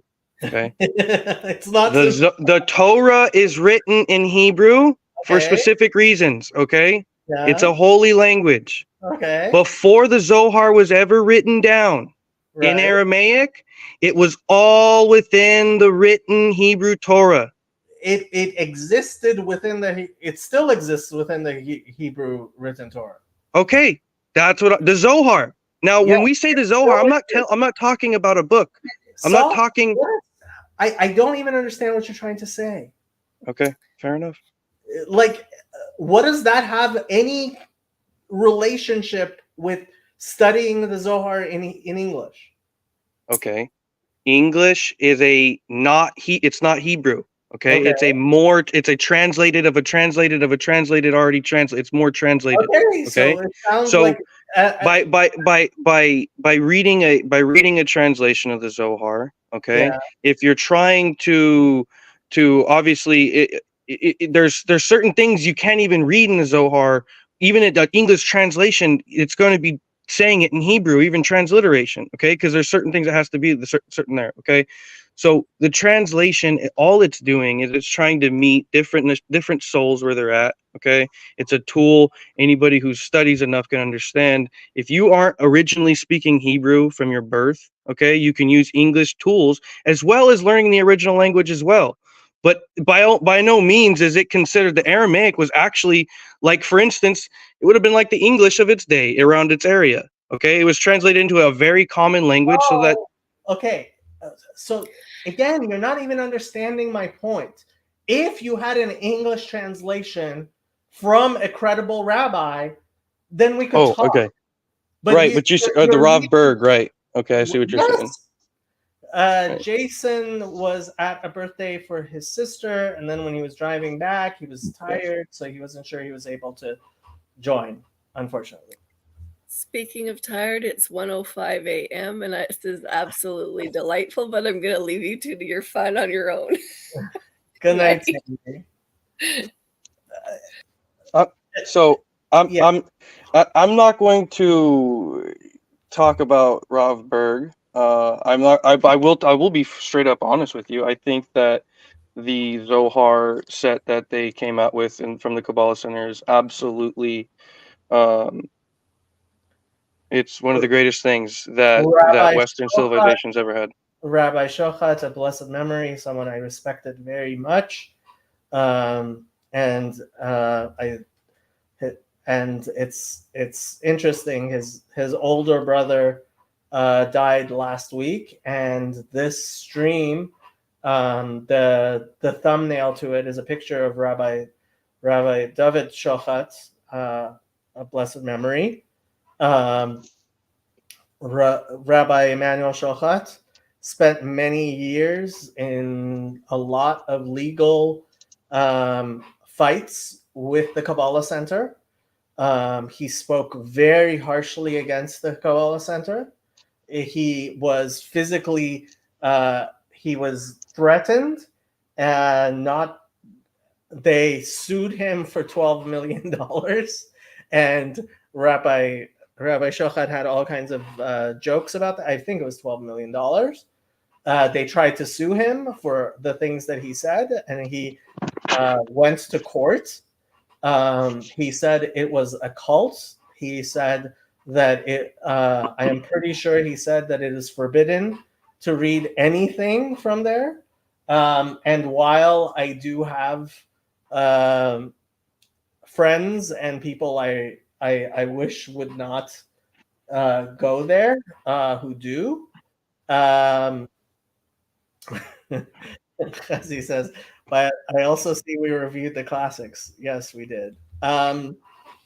That I personally would not. So I have one volume of the Sulam somewhere around here that was printed through the Kabbalah Center, which many rabbis have said that something that is kosher itself, which is the Pirush HaSulam, since it was merely printed through the Kabbalah Center, it's not a problem. But a translation by that man, or I'm the type of person, I didn't even use a Jastrow dictionary. And I didn't use the Jastrow dictionary for a very specific reason, because I read the introduction to the Jastrow dictionary. And we can look up the introduction to the Jastrow dictionary. But after reading that introduction, I was so disgusted, I couldn't bring myself to use the Jastrow dictionary when I studied Talmud, which many people did. But Yeah. I mean, we could pull up. Let me ask you this: do you feel like you're better off by making those restrictions upon yourself? I hope so. Do you feel like you're growing in your Torah knowledge because you've restricted yourself? Torah knowledge is a gift from God. Absolutely. But would you say that you are opening up the gates for Torah knowledge with the restrictions that you placed upon yourself? The Torah can only come in the ways that God provides it. And if it's not coming through a kosher source, then I have serious misgivings over whether you can actually refer to it as Torah. Right. Yeah, there's that. As he says, Jacob, tell us what he really thinks. Here, let me read you the preface to Jastrow, and you tell me if this is the type of person you want to learn Torah from. The literature embraced in this dictionary covers a period of about 1,000 years and contains Hebrew and Aramaic elements in about equal proportions. The older Hebrew elements, which may conveniently be called the Mishnaic and can in part be traced back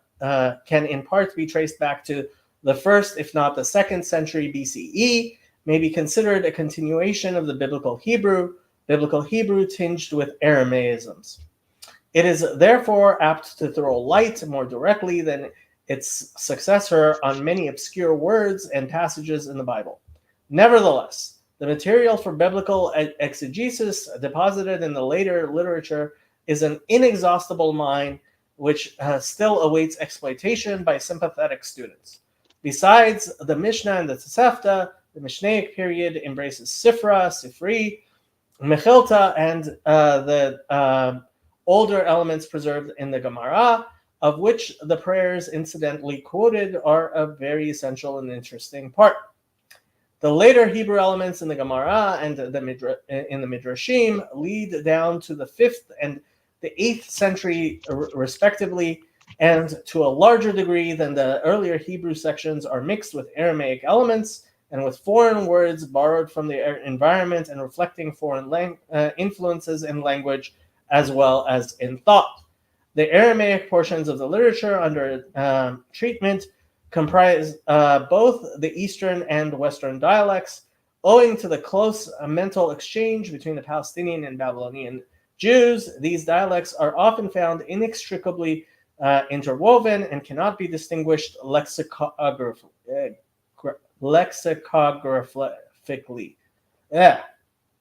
The subjects of this literature are as unlimited as are the interests of the human mind. Religion and ethics, exegesis and homiletics, jurisprudence and ceremonial laws, ritual and liturgy, philosophy and science, medicine and magics, astronomy and astrology, history and geography, commerce and trade, politics and social problems, all are represented there and reflect the mental condition of the Jewish world in its seclusion from the outer world, as well as in its contact with the same, whether in agreement or in opposition. Owing to the vast range and unique character of this literature, both as to the mode of thinking and method of presentation, it is frequently necessary to stretch the limits of lexicography and illustrate the definitions by means of larger citations than would be necessary in a more familiar domain of thought. Especially was this the case with legal and with ethical subjects. Archaeological matters have often been elucidated by references to Greek and Roman customs and beliefs. The conditions of the texts, especially of the Talmud Yerushalmi and of some of the Midrashim, made textual criticism and emendations inevitable, but the dangers of arbitrariness and personal bias had to be guarded against. Happily, there were, in most cases, parallels to be drawn upon for the establishment of a correct text, and where these auxiliaries failed, the author preferred erring on the conservative side to indulging in conjectural emendations. Thank God for that.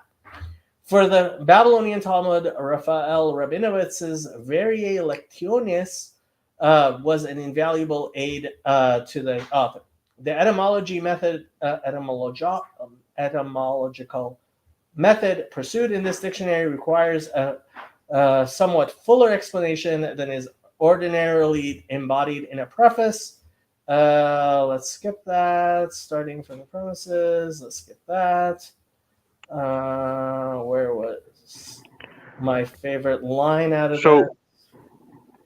While you're finding that, one of the big points, one of the things I was trying to make with the Aramaic, the Zohar, is that it was written in a language to hide it, right? So, and it was specifically not written in Hebrew. And so some here would think, oh, well, if it's translated into Hebrew, good, right? Or if it's translated into English, bad, right? Or if it's, it's got to be in the original Aramaic. But in fact, the real reason why it was written in that language was in order to disguise it from the angels. So if someone reads it into English, it's just being disguised even more. Hold on. It's being disguised from the angels, maybe even more, although I'm not sure the angels don't. Are you saying if I read it in English, it's going to be more revealed to me if I read it in Aramaic? Not to you. So hold on. Again, the point is, it can only be as revealed to you as God reveals. Like Yes. I keep. dealing with But things only me and that you are gonna understand that what we're saying here. It's gonna speak to the neshama, to the soul, with that you have been given, whether it's through evil or reincarnation. We can talk about that later. So I would be very, very careful about getting that type of thing. I would be more careful to read it in Hebrew, especially if you're not extremely pure. You know what? It's a good reason why you might not want to read it. I'd rather read it in a more disguised language like English than to read it in the Lashon Kodesh. No. Like Then maybe there are people who recite the Zohar in Aramaic, and I've heard that there are people who say that is an acceptable practice, even if you don't understand the words. well, no, I mean yes. If you even look, it's called scanning for one. But and that might be an acceptable practice. I would not read, certainly not someone like right, because you don't want to. Yeah, okay, I get what you're saying with that, and I am coming from my source because Let me just read you this line, which made me so disgusted that I never used the. Where did it go? I just had it. Where did it go? There. The difficulties besetting the study of Talmud and Midrash will be overcome in the degree in which modern scholars will take it up for philological and archaeological purposes as adjuncts of those who are too much engrossed in its practical and doctrinal side to allow themselves time for what seems to them unessential. How someone can take someone who wrote something like this and then use his writings to understand the Talmud is beyond me. Oh, all right. So it's very simple. Yeah. Let me tell you. Okay. Hashem is working I'm going to put it very pushat so everyone can understand this. Okay. Hashem's working all things. All right. Yeah. Everything is being properly set up the way it is. Okay. Yeah. A wise man can learn from anybody. Okay. A wise man can learn. Kol melamdai hiskalti. Yes. Okay. So this guy who said something stupid, obviously. Okay. The dictionary, the words, the letters, the things that are in it, you have to take it at face value. You don't go buying everything you read. You just don't buy it right away. So whether he said this or that, what is he saying? Take it or leave it. Okay? You can redeem the spark even out of this guy. All right? Even out of this guy's book, you can redeem holy sparks. Saul, there are people who can redeem holy sparks from any place, but some of us have to first worry about whether our own souls are being sullied or not. Okay, are you worried about it? Yes, I am worried about whether. Okay, if you Saul, you have to worry whether you are jumping into the ocean to save someone else or you're going to drown with them. You have to worry about that. Yes, but okay. So how can I make this? We are definitely at an interesting time in space right now, right? And so you and me both know that the redemption is going to come through the study of the Zohar, okay? And I understand that people poskin, don't study it unless you're studying in the original Aramaic. I told you my, way I look at it. And I didn't even say that. All I said was I wouldn't study from a Berg translation to English. What? Yeah, it's because you're not strong enough to redeem the Holy Spark out of Berg, is what you're saying. And you are. Well, I guess we'll let God be the judge of that. Apparently we will. But I have to say, look, there are times when you have to say Rav Lacha B'nai Levi. Well, there are times when you have to caution people, and Yes. frankly, I'm not exactly the yes. Chazi wants us to look at 2 Kings 4:38 through 39. Let's look at 2 Kings and see what Chazi's trying to The tell holy light in Hebrew. They were searching for the Zohar. us. 2 Kings 4:38.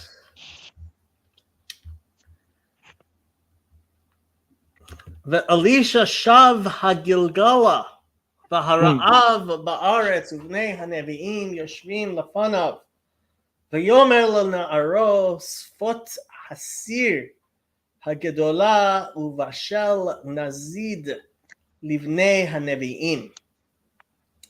And Elisha came again to Gilgal, and there was famine in the land. And the sons of the prophets were sitting before him. And he said to his servant, set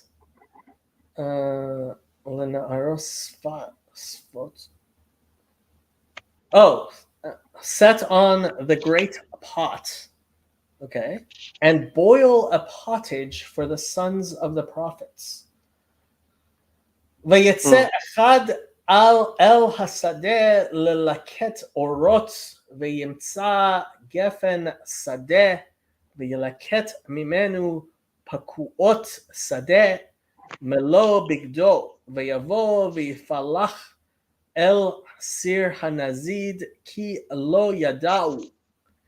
And one went out into the field to gather herbs and found a wild vine, and gathered thereof wild gourds his lap full, and came and sliced them into the pot of pottage, for they knew them not. ויצקו לאנשים לאכול ויהי באוכלם מהנזיד, והמה צעקו ויאמרו Mavet basir ish halokim velo yachlu le'echol. So they poured out for the men to eat, and it came to pass, as they were eating of the pottage, that they cried out and said, O thou man of God, there is death in the pot, and they could not eat. Veyomer ukhu kemach v'yashlech el hasir.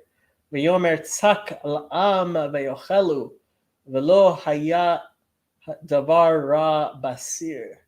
And he said, then bring meal, and he cast it into the pot.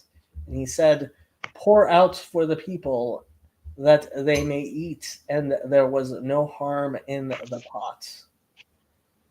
Interesting.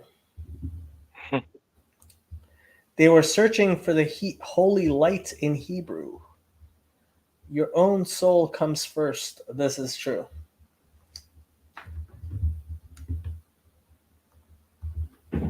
Yeah. Oh, Jacob. Saul.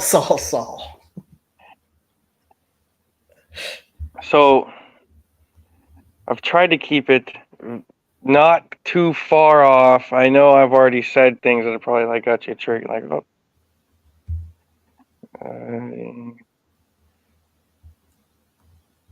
But so where were we?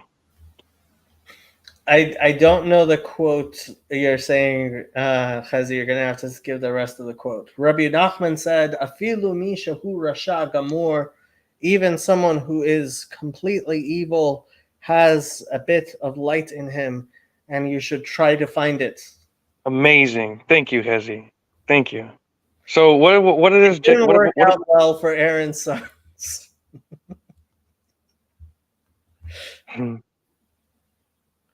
Okay. look, cautionary tales exist, and they need to exist, and they matter. Right.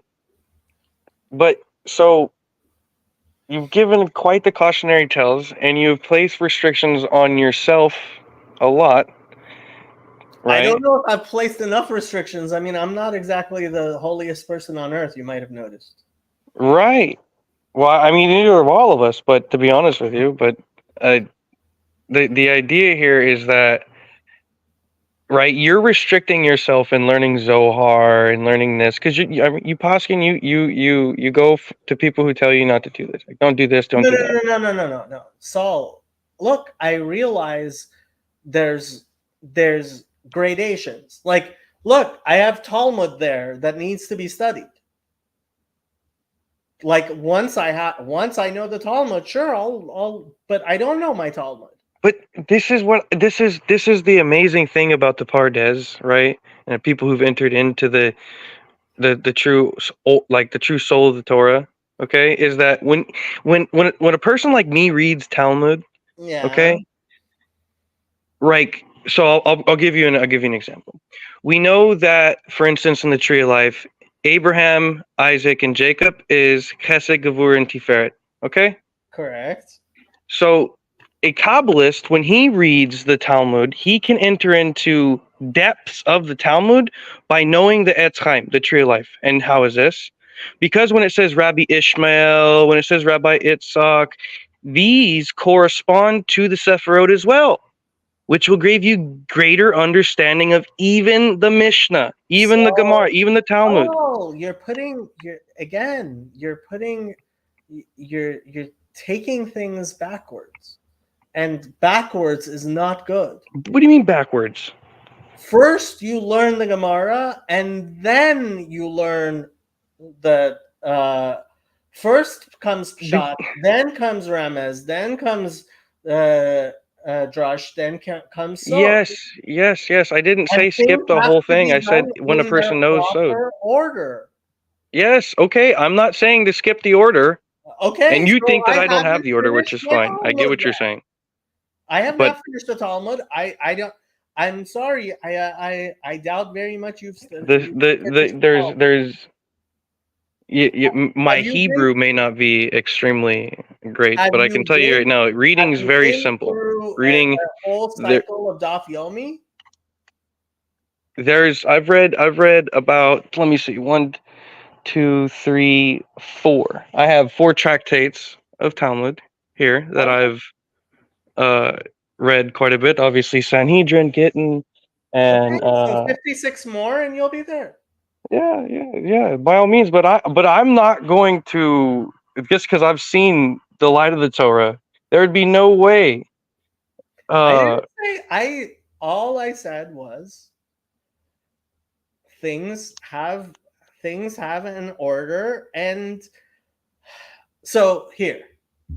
I was listening to Malcolm and Simone Collins talking about witches and space travel. And it was very funny, something that they said. Let me see if the transcript is there, where they start talking about Kabbalah. I think where probably I'm getting a disconnect with you is, when I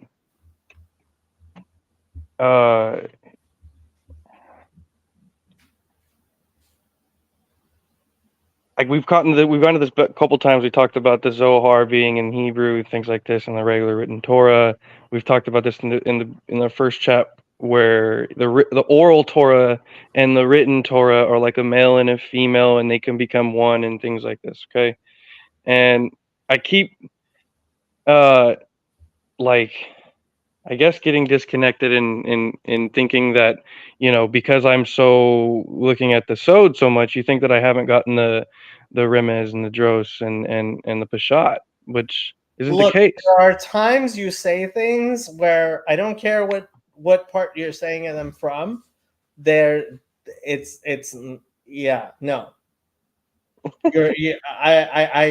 have been times where it's like, no, I'm sorry, you're just making a mistake. Right. Okay, so here, let me find a good place to start. Here, we'll start at 26. I wouldn't have taken 5 caffeine pills every day, but like everyone around me, I was consuming the same amount. But you engage with the mystical arts and you open yourself to possession by demons. And this, but I'll be clear about it and true about it. This possession doesn't look like a full-on like Catholic possession or something like that. It looks like a corruption of the mind. You have opened your mind to a world that is not a world of logic and consequences, but a world of aesthetics and wishy thinking, which is one of the most dangerous mystical, and I think the core of super soft culture. So people who don't know wishy thinking, it's from an IT Crowd episode, but it's something you see across mystical traditions, which is the idea that human intentionality can increase the probability of events in the future. The Secret is the best example of this, but it basically means if you want something to happen badly enough, it can affect real world probabilities. Space. What is it? The simple Jacob, answer what is are you we showing don't us? know. Or at least we Listen! didn't know until now. I'm not a scientist, but I do have a better understanding of what space is than any scientist living today. Where did I gain these insights? From this man, Beth Gaga Shaggy, the founder of Spaceology. When it comes to space, he's the man with his head screwed on tight. This is what he told me. Space is invisible mind ghost, and stars are but witches.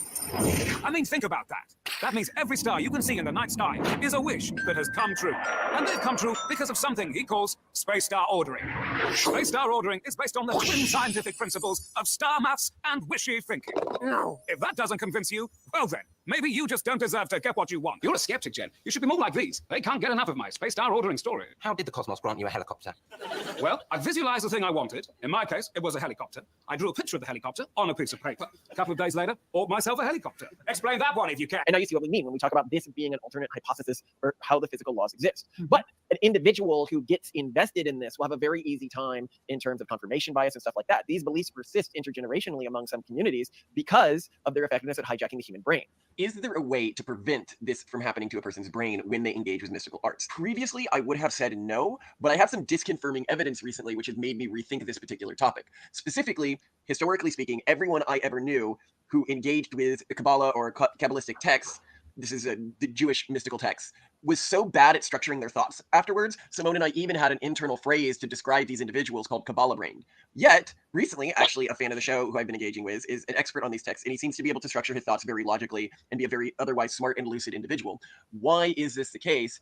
What I suspect happened is he actually engaged with the text following Jewish custom, which is, you don't engage with them until you are very well structured in logic and other forms of engaging with ideas before you approach the text, and they are written about as something that should be seen as potentially dangerous within Jewish customs and that should be approached with an extreme amount of caution. And that when he went into them with that understanding, and not that understanding being, because one of the really dangerous things is people misunderstanding. When somebody says, approach this with caution, it could damage you. Some people hear that and they think, oh, that must mean it's a super powerful thing, or it's a super forbidden and cool thing, which I think is something that draws a lot of people to mysticism. When what is actually meant to that is, no, not this is a place of unique power, but this could actually just mess you up if you do not approach it with an ordered mind. The fact that I only know one person who hasn't been severely affected by engaging with these types of thoughts, to me, still says it's probably better to make a blanket ban on it. However, So the funny thing, is that he's saying that, and it's very clear to me why everyone he knows who speaks to him about Kabbalah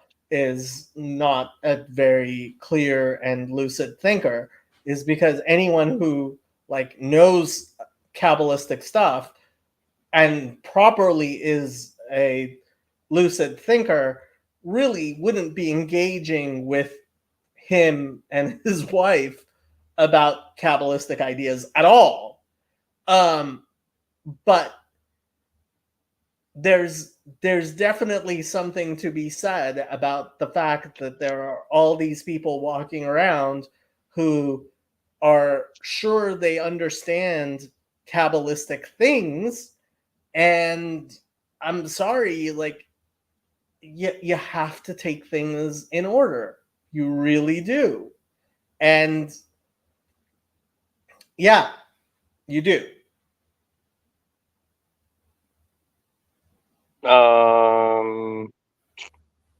Yes.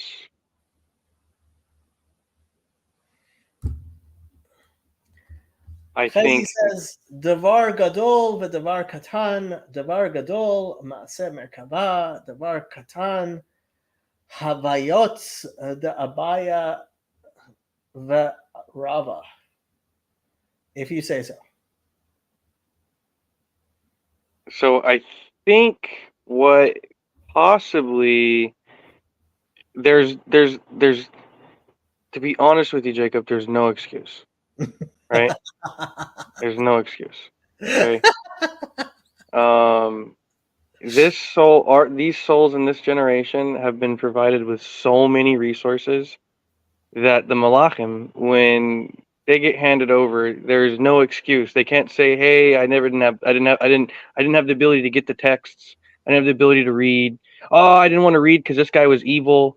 You don't think they're gonna say the same thing about us? Like, "Oh, you weren't evil. Like, you can't read from this evil guy because you weren't evil." I'm sorry. I think you're making a huge mistake because there is a capacity. There is a reason why there is Isur Veheter.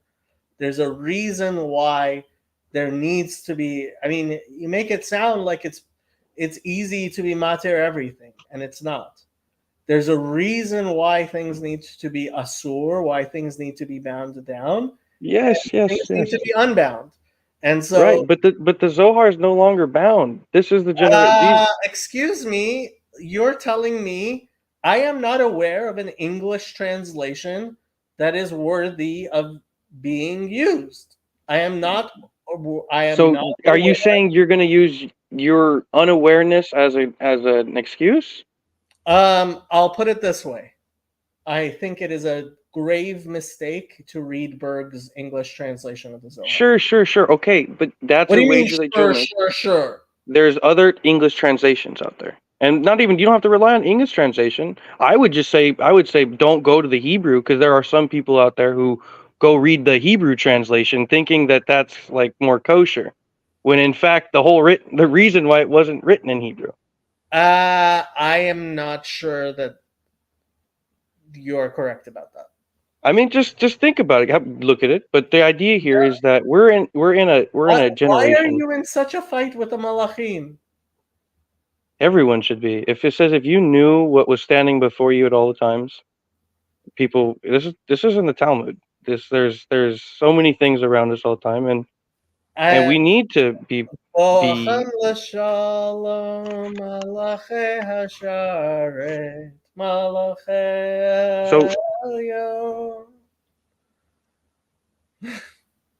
I have no problems with Malachim. No, neither do I. But they're a real thing, and frankly, a lot of people try to ignore things and just act like it doesn't I'm not exist. ignoring the Malachim. I look, if there is a translation to Hebrew, which I haven't seen, but I mean, if the Sulam is a translation to Hebrew, which is not what I thought, but if Have you read Tanya in Hebrew? What do you mean? I read the Tanya in Hebrew. Okay, so whenever you read sections of, the Zohar is translated into Hebrew when you read Tanya. Okay, so beautiful. Right? If the Alter Rebbe thought that it was worthwhile translating that into Hebrew, then there you go. Well, and that's why I'll say that when I told you we would study Tanya, this is an extremely lofty. I wasn't sure how you meant why this was meant for the masses, because in my perception, meant for the masses because the Alter Rebbe had the shoulders to teach what he taught. Correct. Yes. But his level was so high that even people, it was so high, right? So he was able to reveal this into the world, and therefore I can study it. Okay, but my point is when you translate Zohar into Hebrew, you have to be at an extremely pure level of understanding for it to even. It'll actually, right, especially when you understand the Malachim. When you have it in Hebrew, it's different than if you had it in Aramaic. Okay. Right? Okay. Are we seeing, like, you made a distinction between English and this, and I'm trying to show you that the whole distinction was so that it wasn't originally in Hebrew, because that was just so powerful. Okay, but you're not. I don't know how to say this. I mean, I've said it a million times. Mm-hmm. Like, there is an explanation that comes from a kosher source, and there are explanations that come from non-kosher sources. And Berg is not a kosher source. Okay. Yeah. Okay. Yeah, sure. I will agree he's not accepted by Orthodox rabbis, 100%. Okay. Yeah. So Fraud says from Safaria, the Sulam is a 20th century Hebrew translation and commentary. So translation and commentary on Zohar by Rabbi Yehuda Ashlag, based on the teachings of the Arizal. If somebody wants to scan Zohar, as I understand it, that's perfectly fine. Someone wants to study the Sulam, that, as I understand it, that's perfectly fine. If they're of that level. so let me ask you this, Jacob. Yeah. The Arizal tells us that, and I don't even like saying that. I've already told you that there's multiple times I don't like saying it's Arizal's teachings because it was Oral Torah's teachings. But let's say whenever you say a bracha over something you're about to eat, okay? You do that to elevate the sparks out of it, right? With a certain intention, okay? Yeah. The kavana right behind it. Right. What do the sages tell us about people who do things without the proper intentions? It's like a body without a soul. So let's say if a person does a bracha over some food and they don't think that there's holy sparks that they're going to elevate out of it.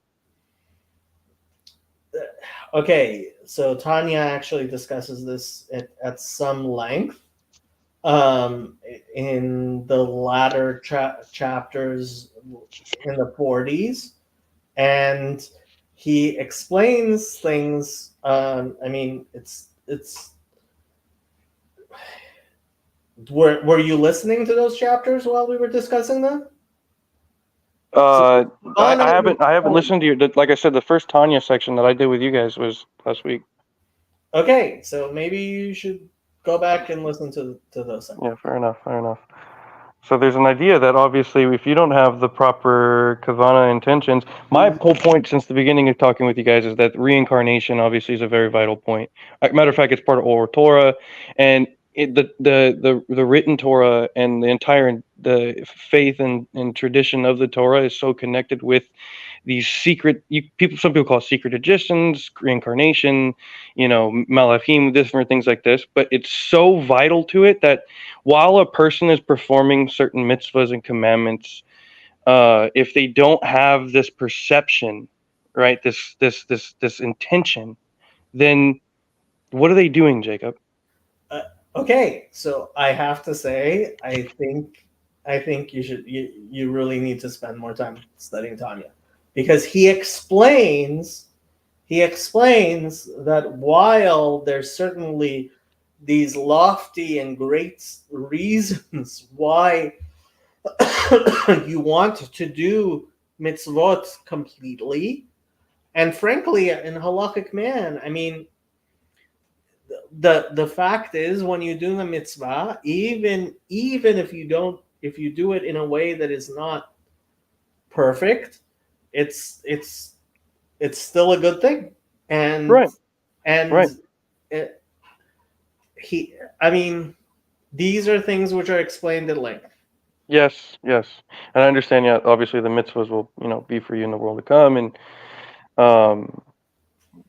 yes, but yeah, look, I am all for people doing things with kavanot, but the kavanah, the only kavanah you have to have, the only kavanah you ever have to have with any mitzvah is I am doing it because God said so. Yes. I'll tell one of my favorite stories of the Baal Shem Tov, and then I'll tell you what was so funny about when I told the story to when I was at Or Sameach, it's a Litvish yeshiva, I told this story to somebody, and I'll tell you afterwards what he said. So the story goes, someone was the Baal Shem Tov was in a small town, in a synagogue in a small town, and a man comes up to the Baal Shem Tov with his siddur, and says to the Baal Shem Tov, I know how to read, but I don't understand the words. And I don't know where I'm supposed to start reading and where I'm supposed to stop reading. So every day I read my Siddur from beginning to end. And he asked the Baal Shem Tov if you could tell me where, like, which prayers I'm supposed to say on which days and stuff like that. So the Baal Shem Tov takes pieces of colored paper and puts it into his Siddur, where he should start his weekday Shachrit and weekday Mincha and weekday Arvit and Shabbat, right? So he has various sections, right? And the two of them say goodbye, and both of them leave the synagogue, and they're going in opposite directions. And this man, a strong wind comes and knocks the Siddur out of his hand, and all of the pieces of colored paper fall out of the Siddur. So he collects all the pieces of the Siddur, and interesting. Chazi says, only in the last year my grandfather allowed me to bring up Kabbalah in our learning sessions. Very interesting.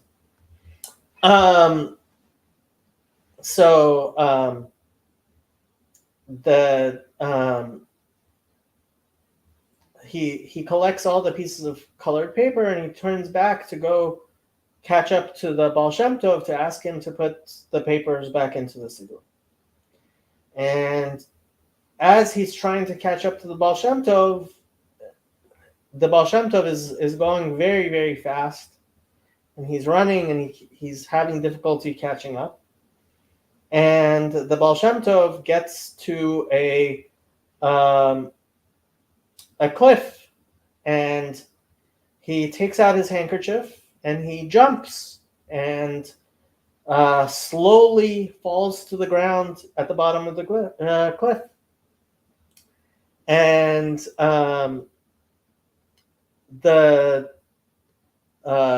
so the guy sees that the Baal Shem Tov did this, and he takes out his handkerchief, and he also jumps, and slowly he falls to the bottom of the cliff. And he's still trying to catch up to the Baal Shem Tov, and they get to a river, and the Baal Shem Tov drops his handkerchief onto the river and steps on the handkerchief and slides across the river. And so the guy does the same thing. He takes his handkerchief, he drops it onto the river, he walks onto it, he slides across. And finally, the Baal Shem Tov gets to a clearing, and he stops to do his meditations. And the guy finally catches up to the Baal Shem Tov and explains that the Siddur got knocked out of his hand, and he asked the Baal Shem Tov, could you please put the papers back into my Siddur? And the Baal Shem Tov asks him, how did you catch up to me?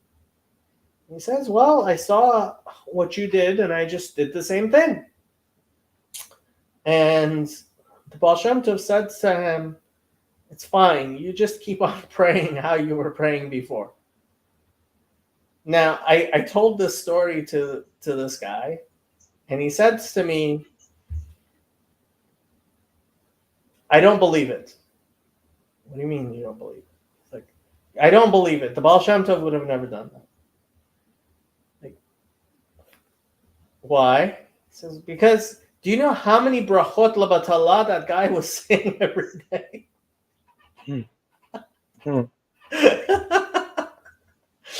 Look, the Do you know? Yeah, go ahead. So the Kabbalists would say even if a person isn't having the right kavanah, he's just reading the Hebrew in his prayers. The reason being is because it's in Hebrew. Okay, and those Malakim. You completely failed. I'm sorry. Well, there's Hebrew there. There's a point. There's really important that I'm trying to say that the No, language is it's not. It really is not. I'll tell you a different story of the Baal Shem Tov. Okay. So it was Rosh Hashanah, and the Baal Shem Tov was praying, and suddenly in the middle of the evening prayers, the Baal Shem Tov stopped praying. And everybody was waiting quietly for a very long time, waiting for the Baal Shem Tov. And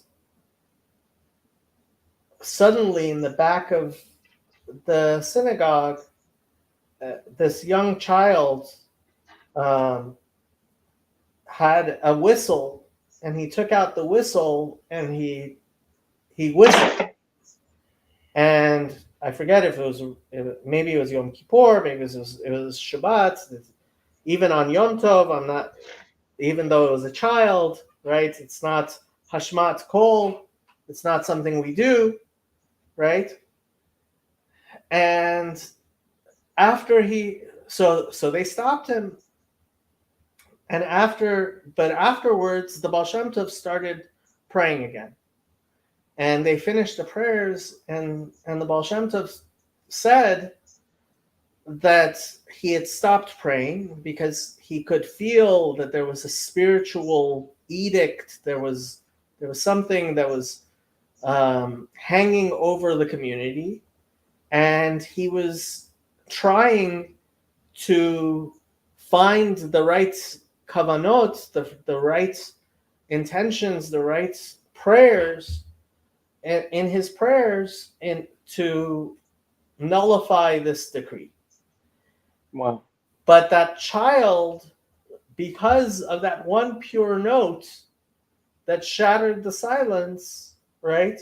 Because that child who didn't know how to pray was, from the pureness of his heart, used even a whistle on Yom Tov at least, that pierced through the edict that the Baal Shem Tov was considered. So the language, okay, you say the letters, you say the words. I mean, one of the most beautiful things, one of the reasons I love Chazi, despite all of his many, many, many faults, is when he told me that he knows his prayers so well in Hebrew, because obviously he knows Hebrew, and he's been praying them since he was a child, that he deliberately prays in English to slow himself down. That's a beautiful thing.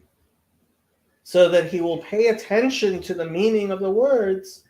He uses an English translation, so he'll actually read what he's reading. It's a beautiful thing. Absolutely. Amazing. Oh my gosh. Now, if he were to buy a Sidur in Kavanot, and maybe a little bit have more Kavanah, according to the teachings of the Arizal, that might be a better way of slowing down his prayers than translating to English, in my opinion. But it was still a beautiful thing. I would like to ask you, what would you do if you've seen a Torah scroll in Greek? I actually very much so. Before I spoke to Father Stephen DeYoung, I had heard, the Talmud. I mean, the Mishnah, the Talmud talks about writing in Greek, and there are some commentaries on the Talmud which say that means that you simply use Greek letters, but it's still the Torah, right? So like instead of Aleph, you write Alpha. Instead of Bet, you write Beta, right? Mm-hmm. Yeah. And that, I thought that was pure shtuyot. But when I spoke to Father Stephen DeYoung, he said that he thought that was a possibility because there were people apparently who did similar things to help people be able to. And when you look at the Septuagint, you see that the translation is very, very wooden, which is absolutely. I mean, yeah, but it's surprising. They purposely changed. Yes, but no. But like in certain places, it's so obvious that they're trying to maintain it in such a way that someone. So one of the things that he said is that Koine Greek may have in fact been Jewish Greek. Yep. In the same way as Yiddish is a Jewish German and Ladino is a Jewish Spanish, Koine Greek may have been a Jewish Greek. Yeah, right. And so obviously nowadays we don't have any tradition for or reason to write the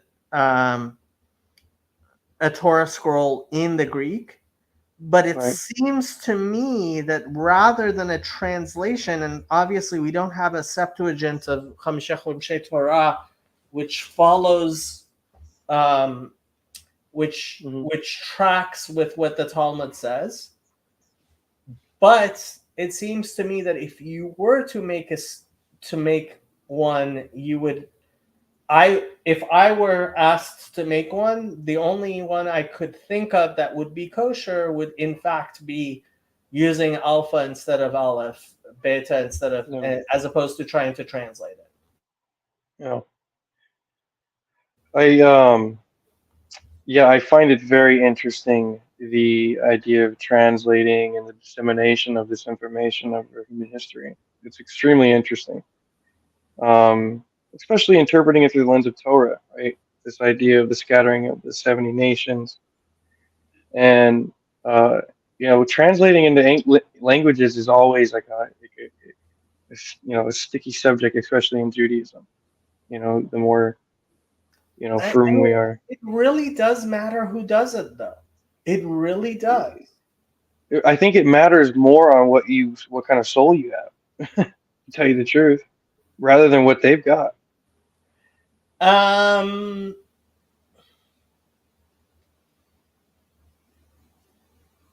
If you've got a wicked soul and you're reading a wicked writing, it's gonna affect you negatively.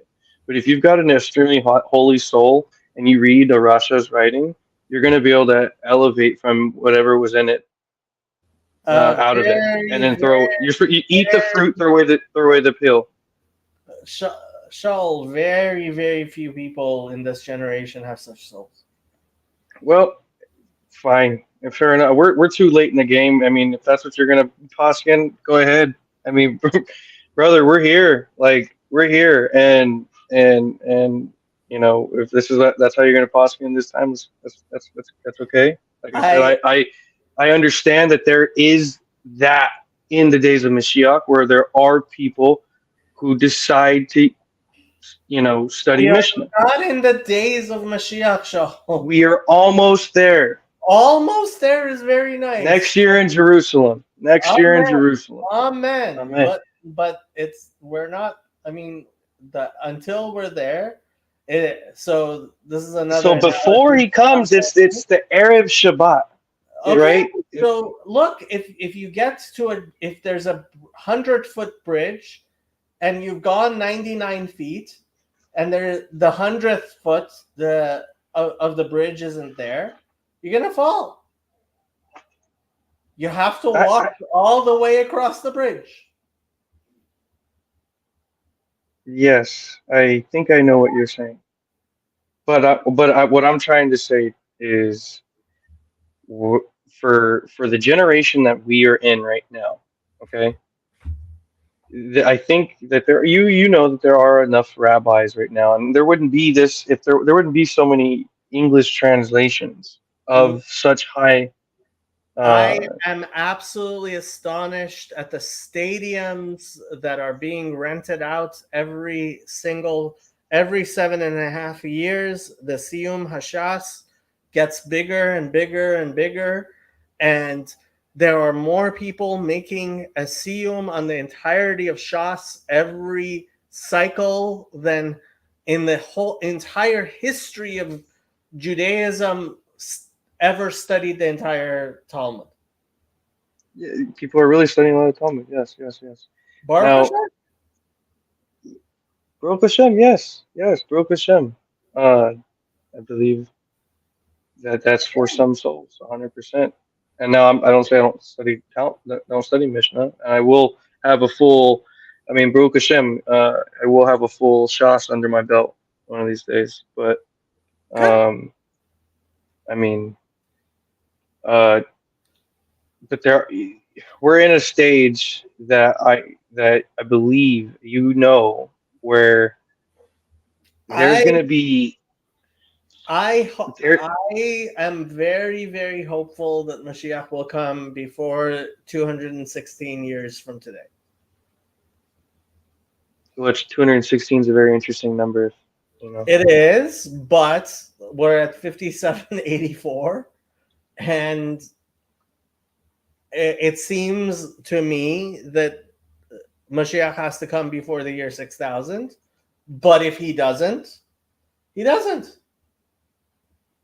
Yeah, but I'm more concerned. It's interesting with the tikkun that all of Israel is going to be experiencing, and obviously I side with Rabbi Nachman talks about this, Tanya talks about this, Zohar, Arizal, all of the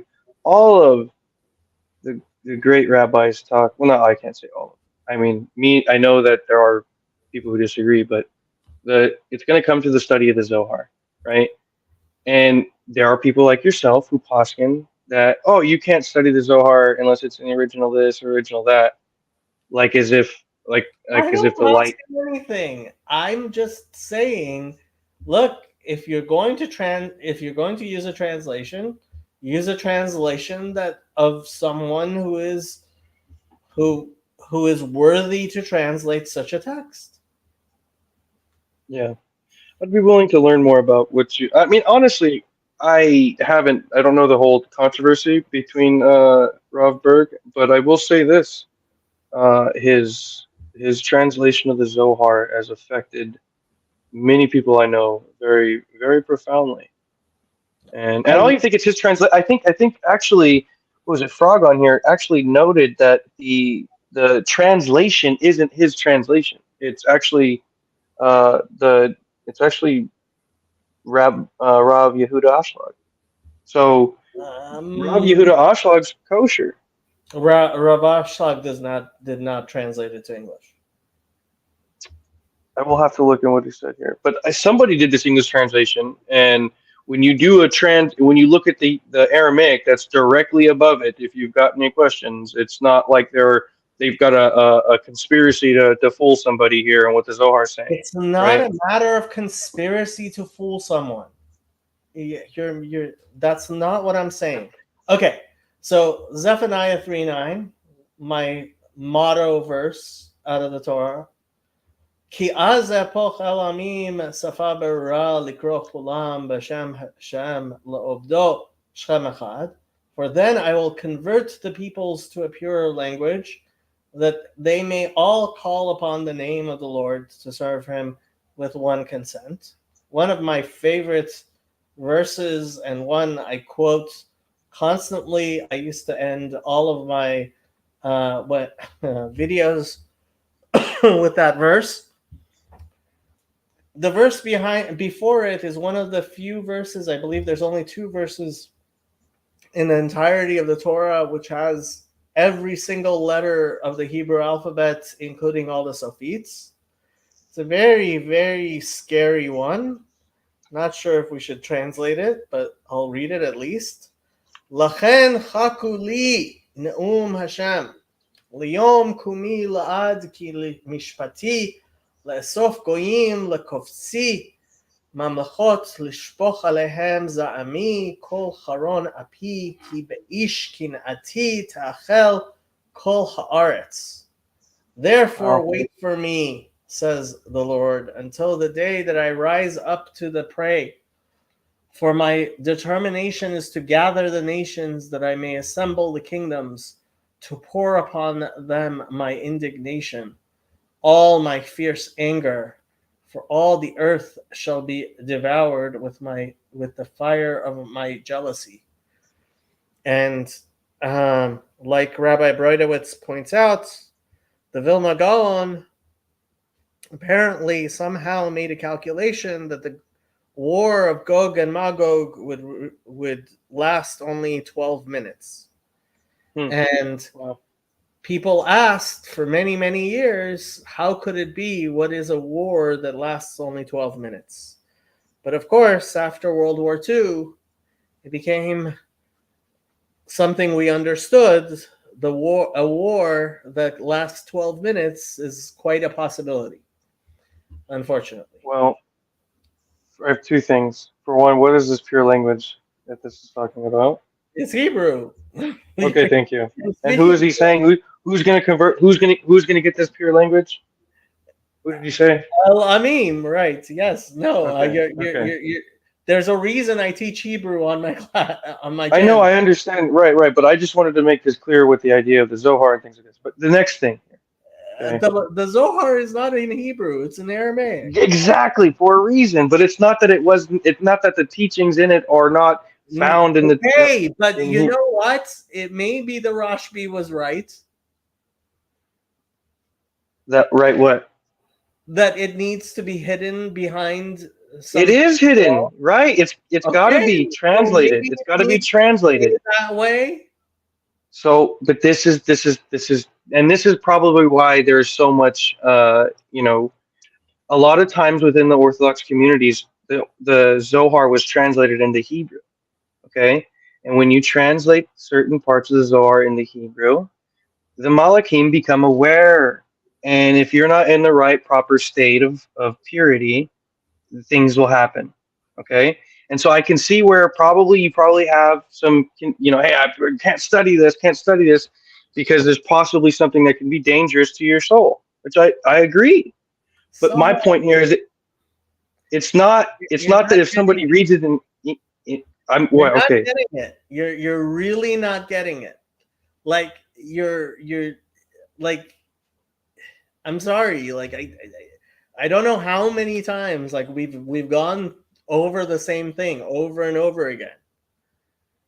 Like you're really not getting like there. I am not anti-Zohar. I'm not, but in order to pick up a Zohar and read it by yourself. And who says I'm reading about myself for one? Well, I'm not reading about myself. I don't know who you're learning it from, but obviously I'm learning it from somebody. Yeah, apparently, but I don't know who that person is, and I don't know if I trust that person. Sure. I mean, what can I tell you? Like,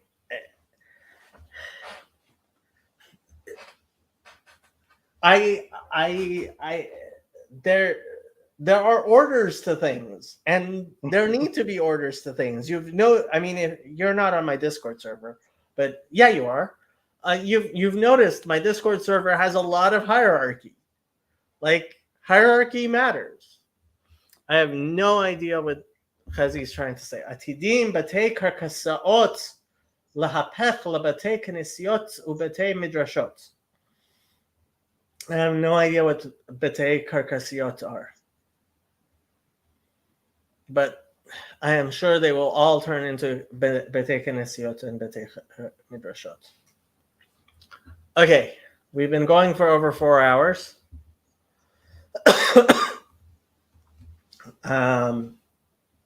Was there any final thing you wanted to discuss before we end the stream?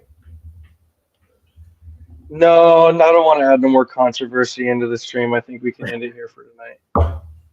Okay. Good night, people. Good night. Thanks for having me.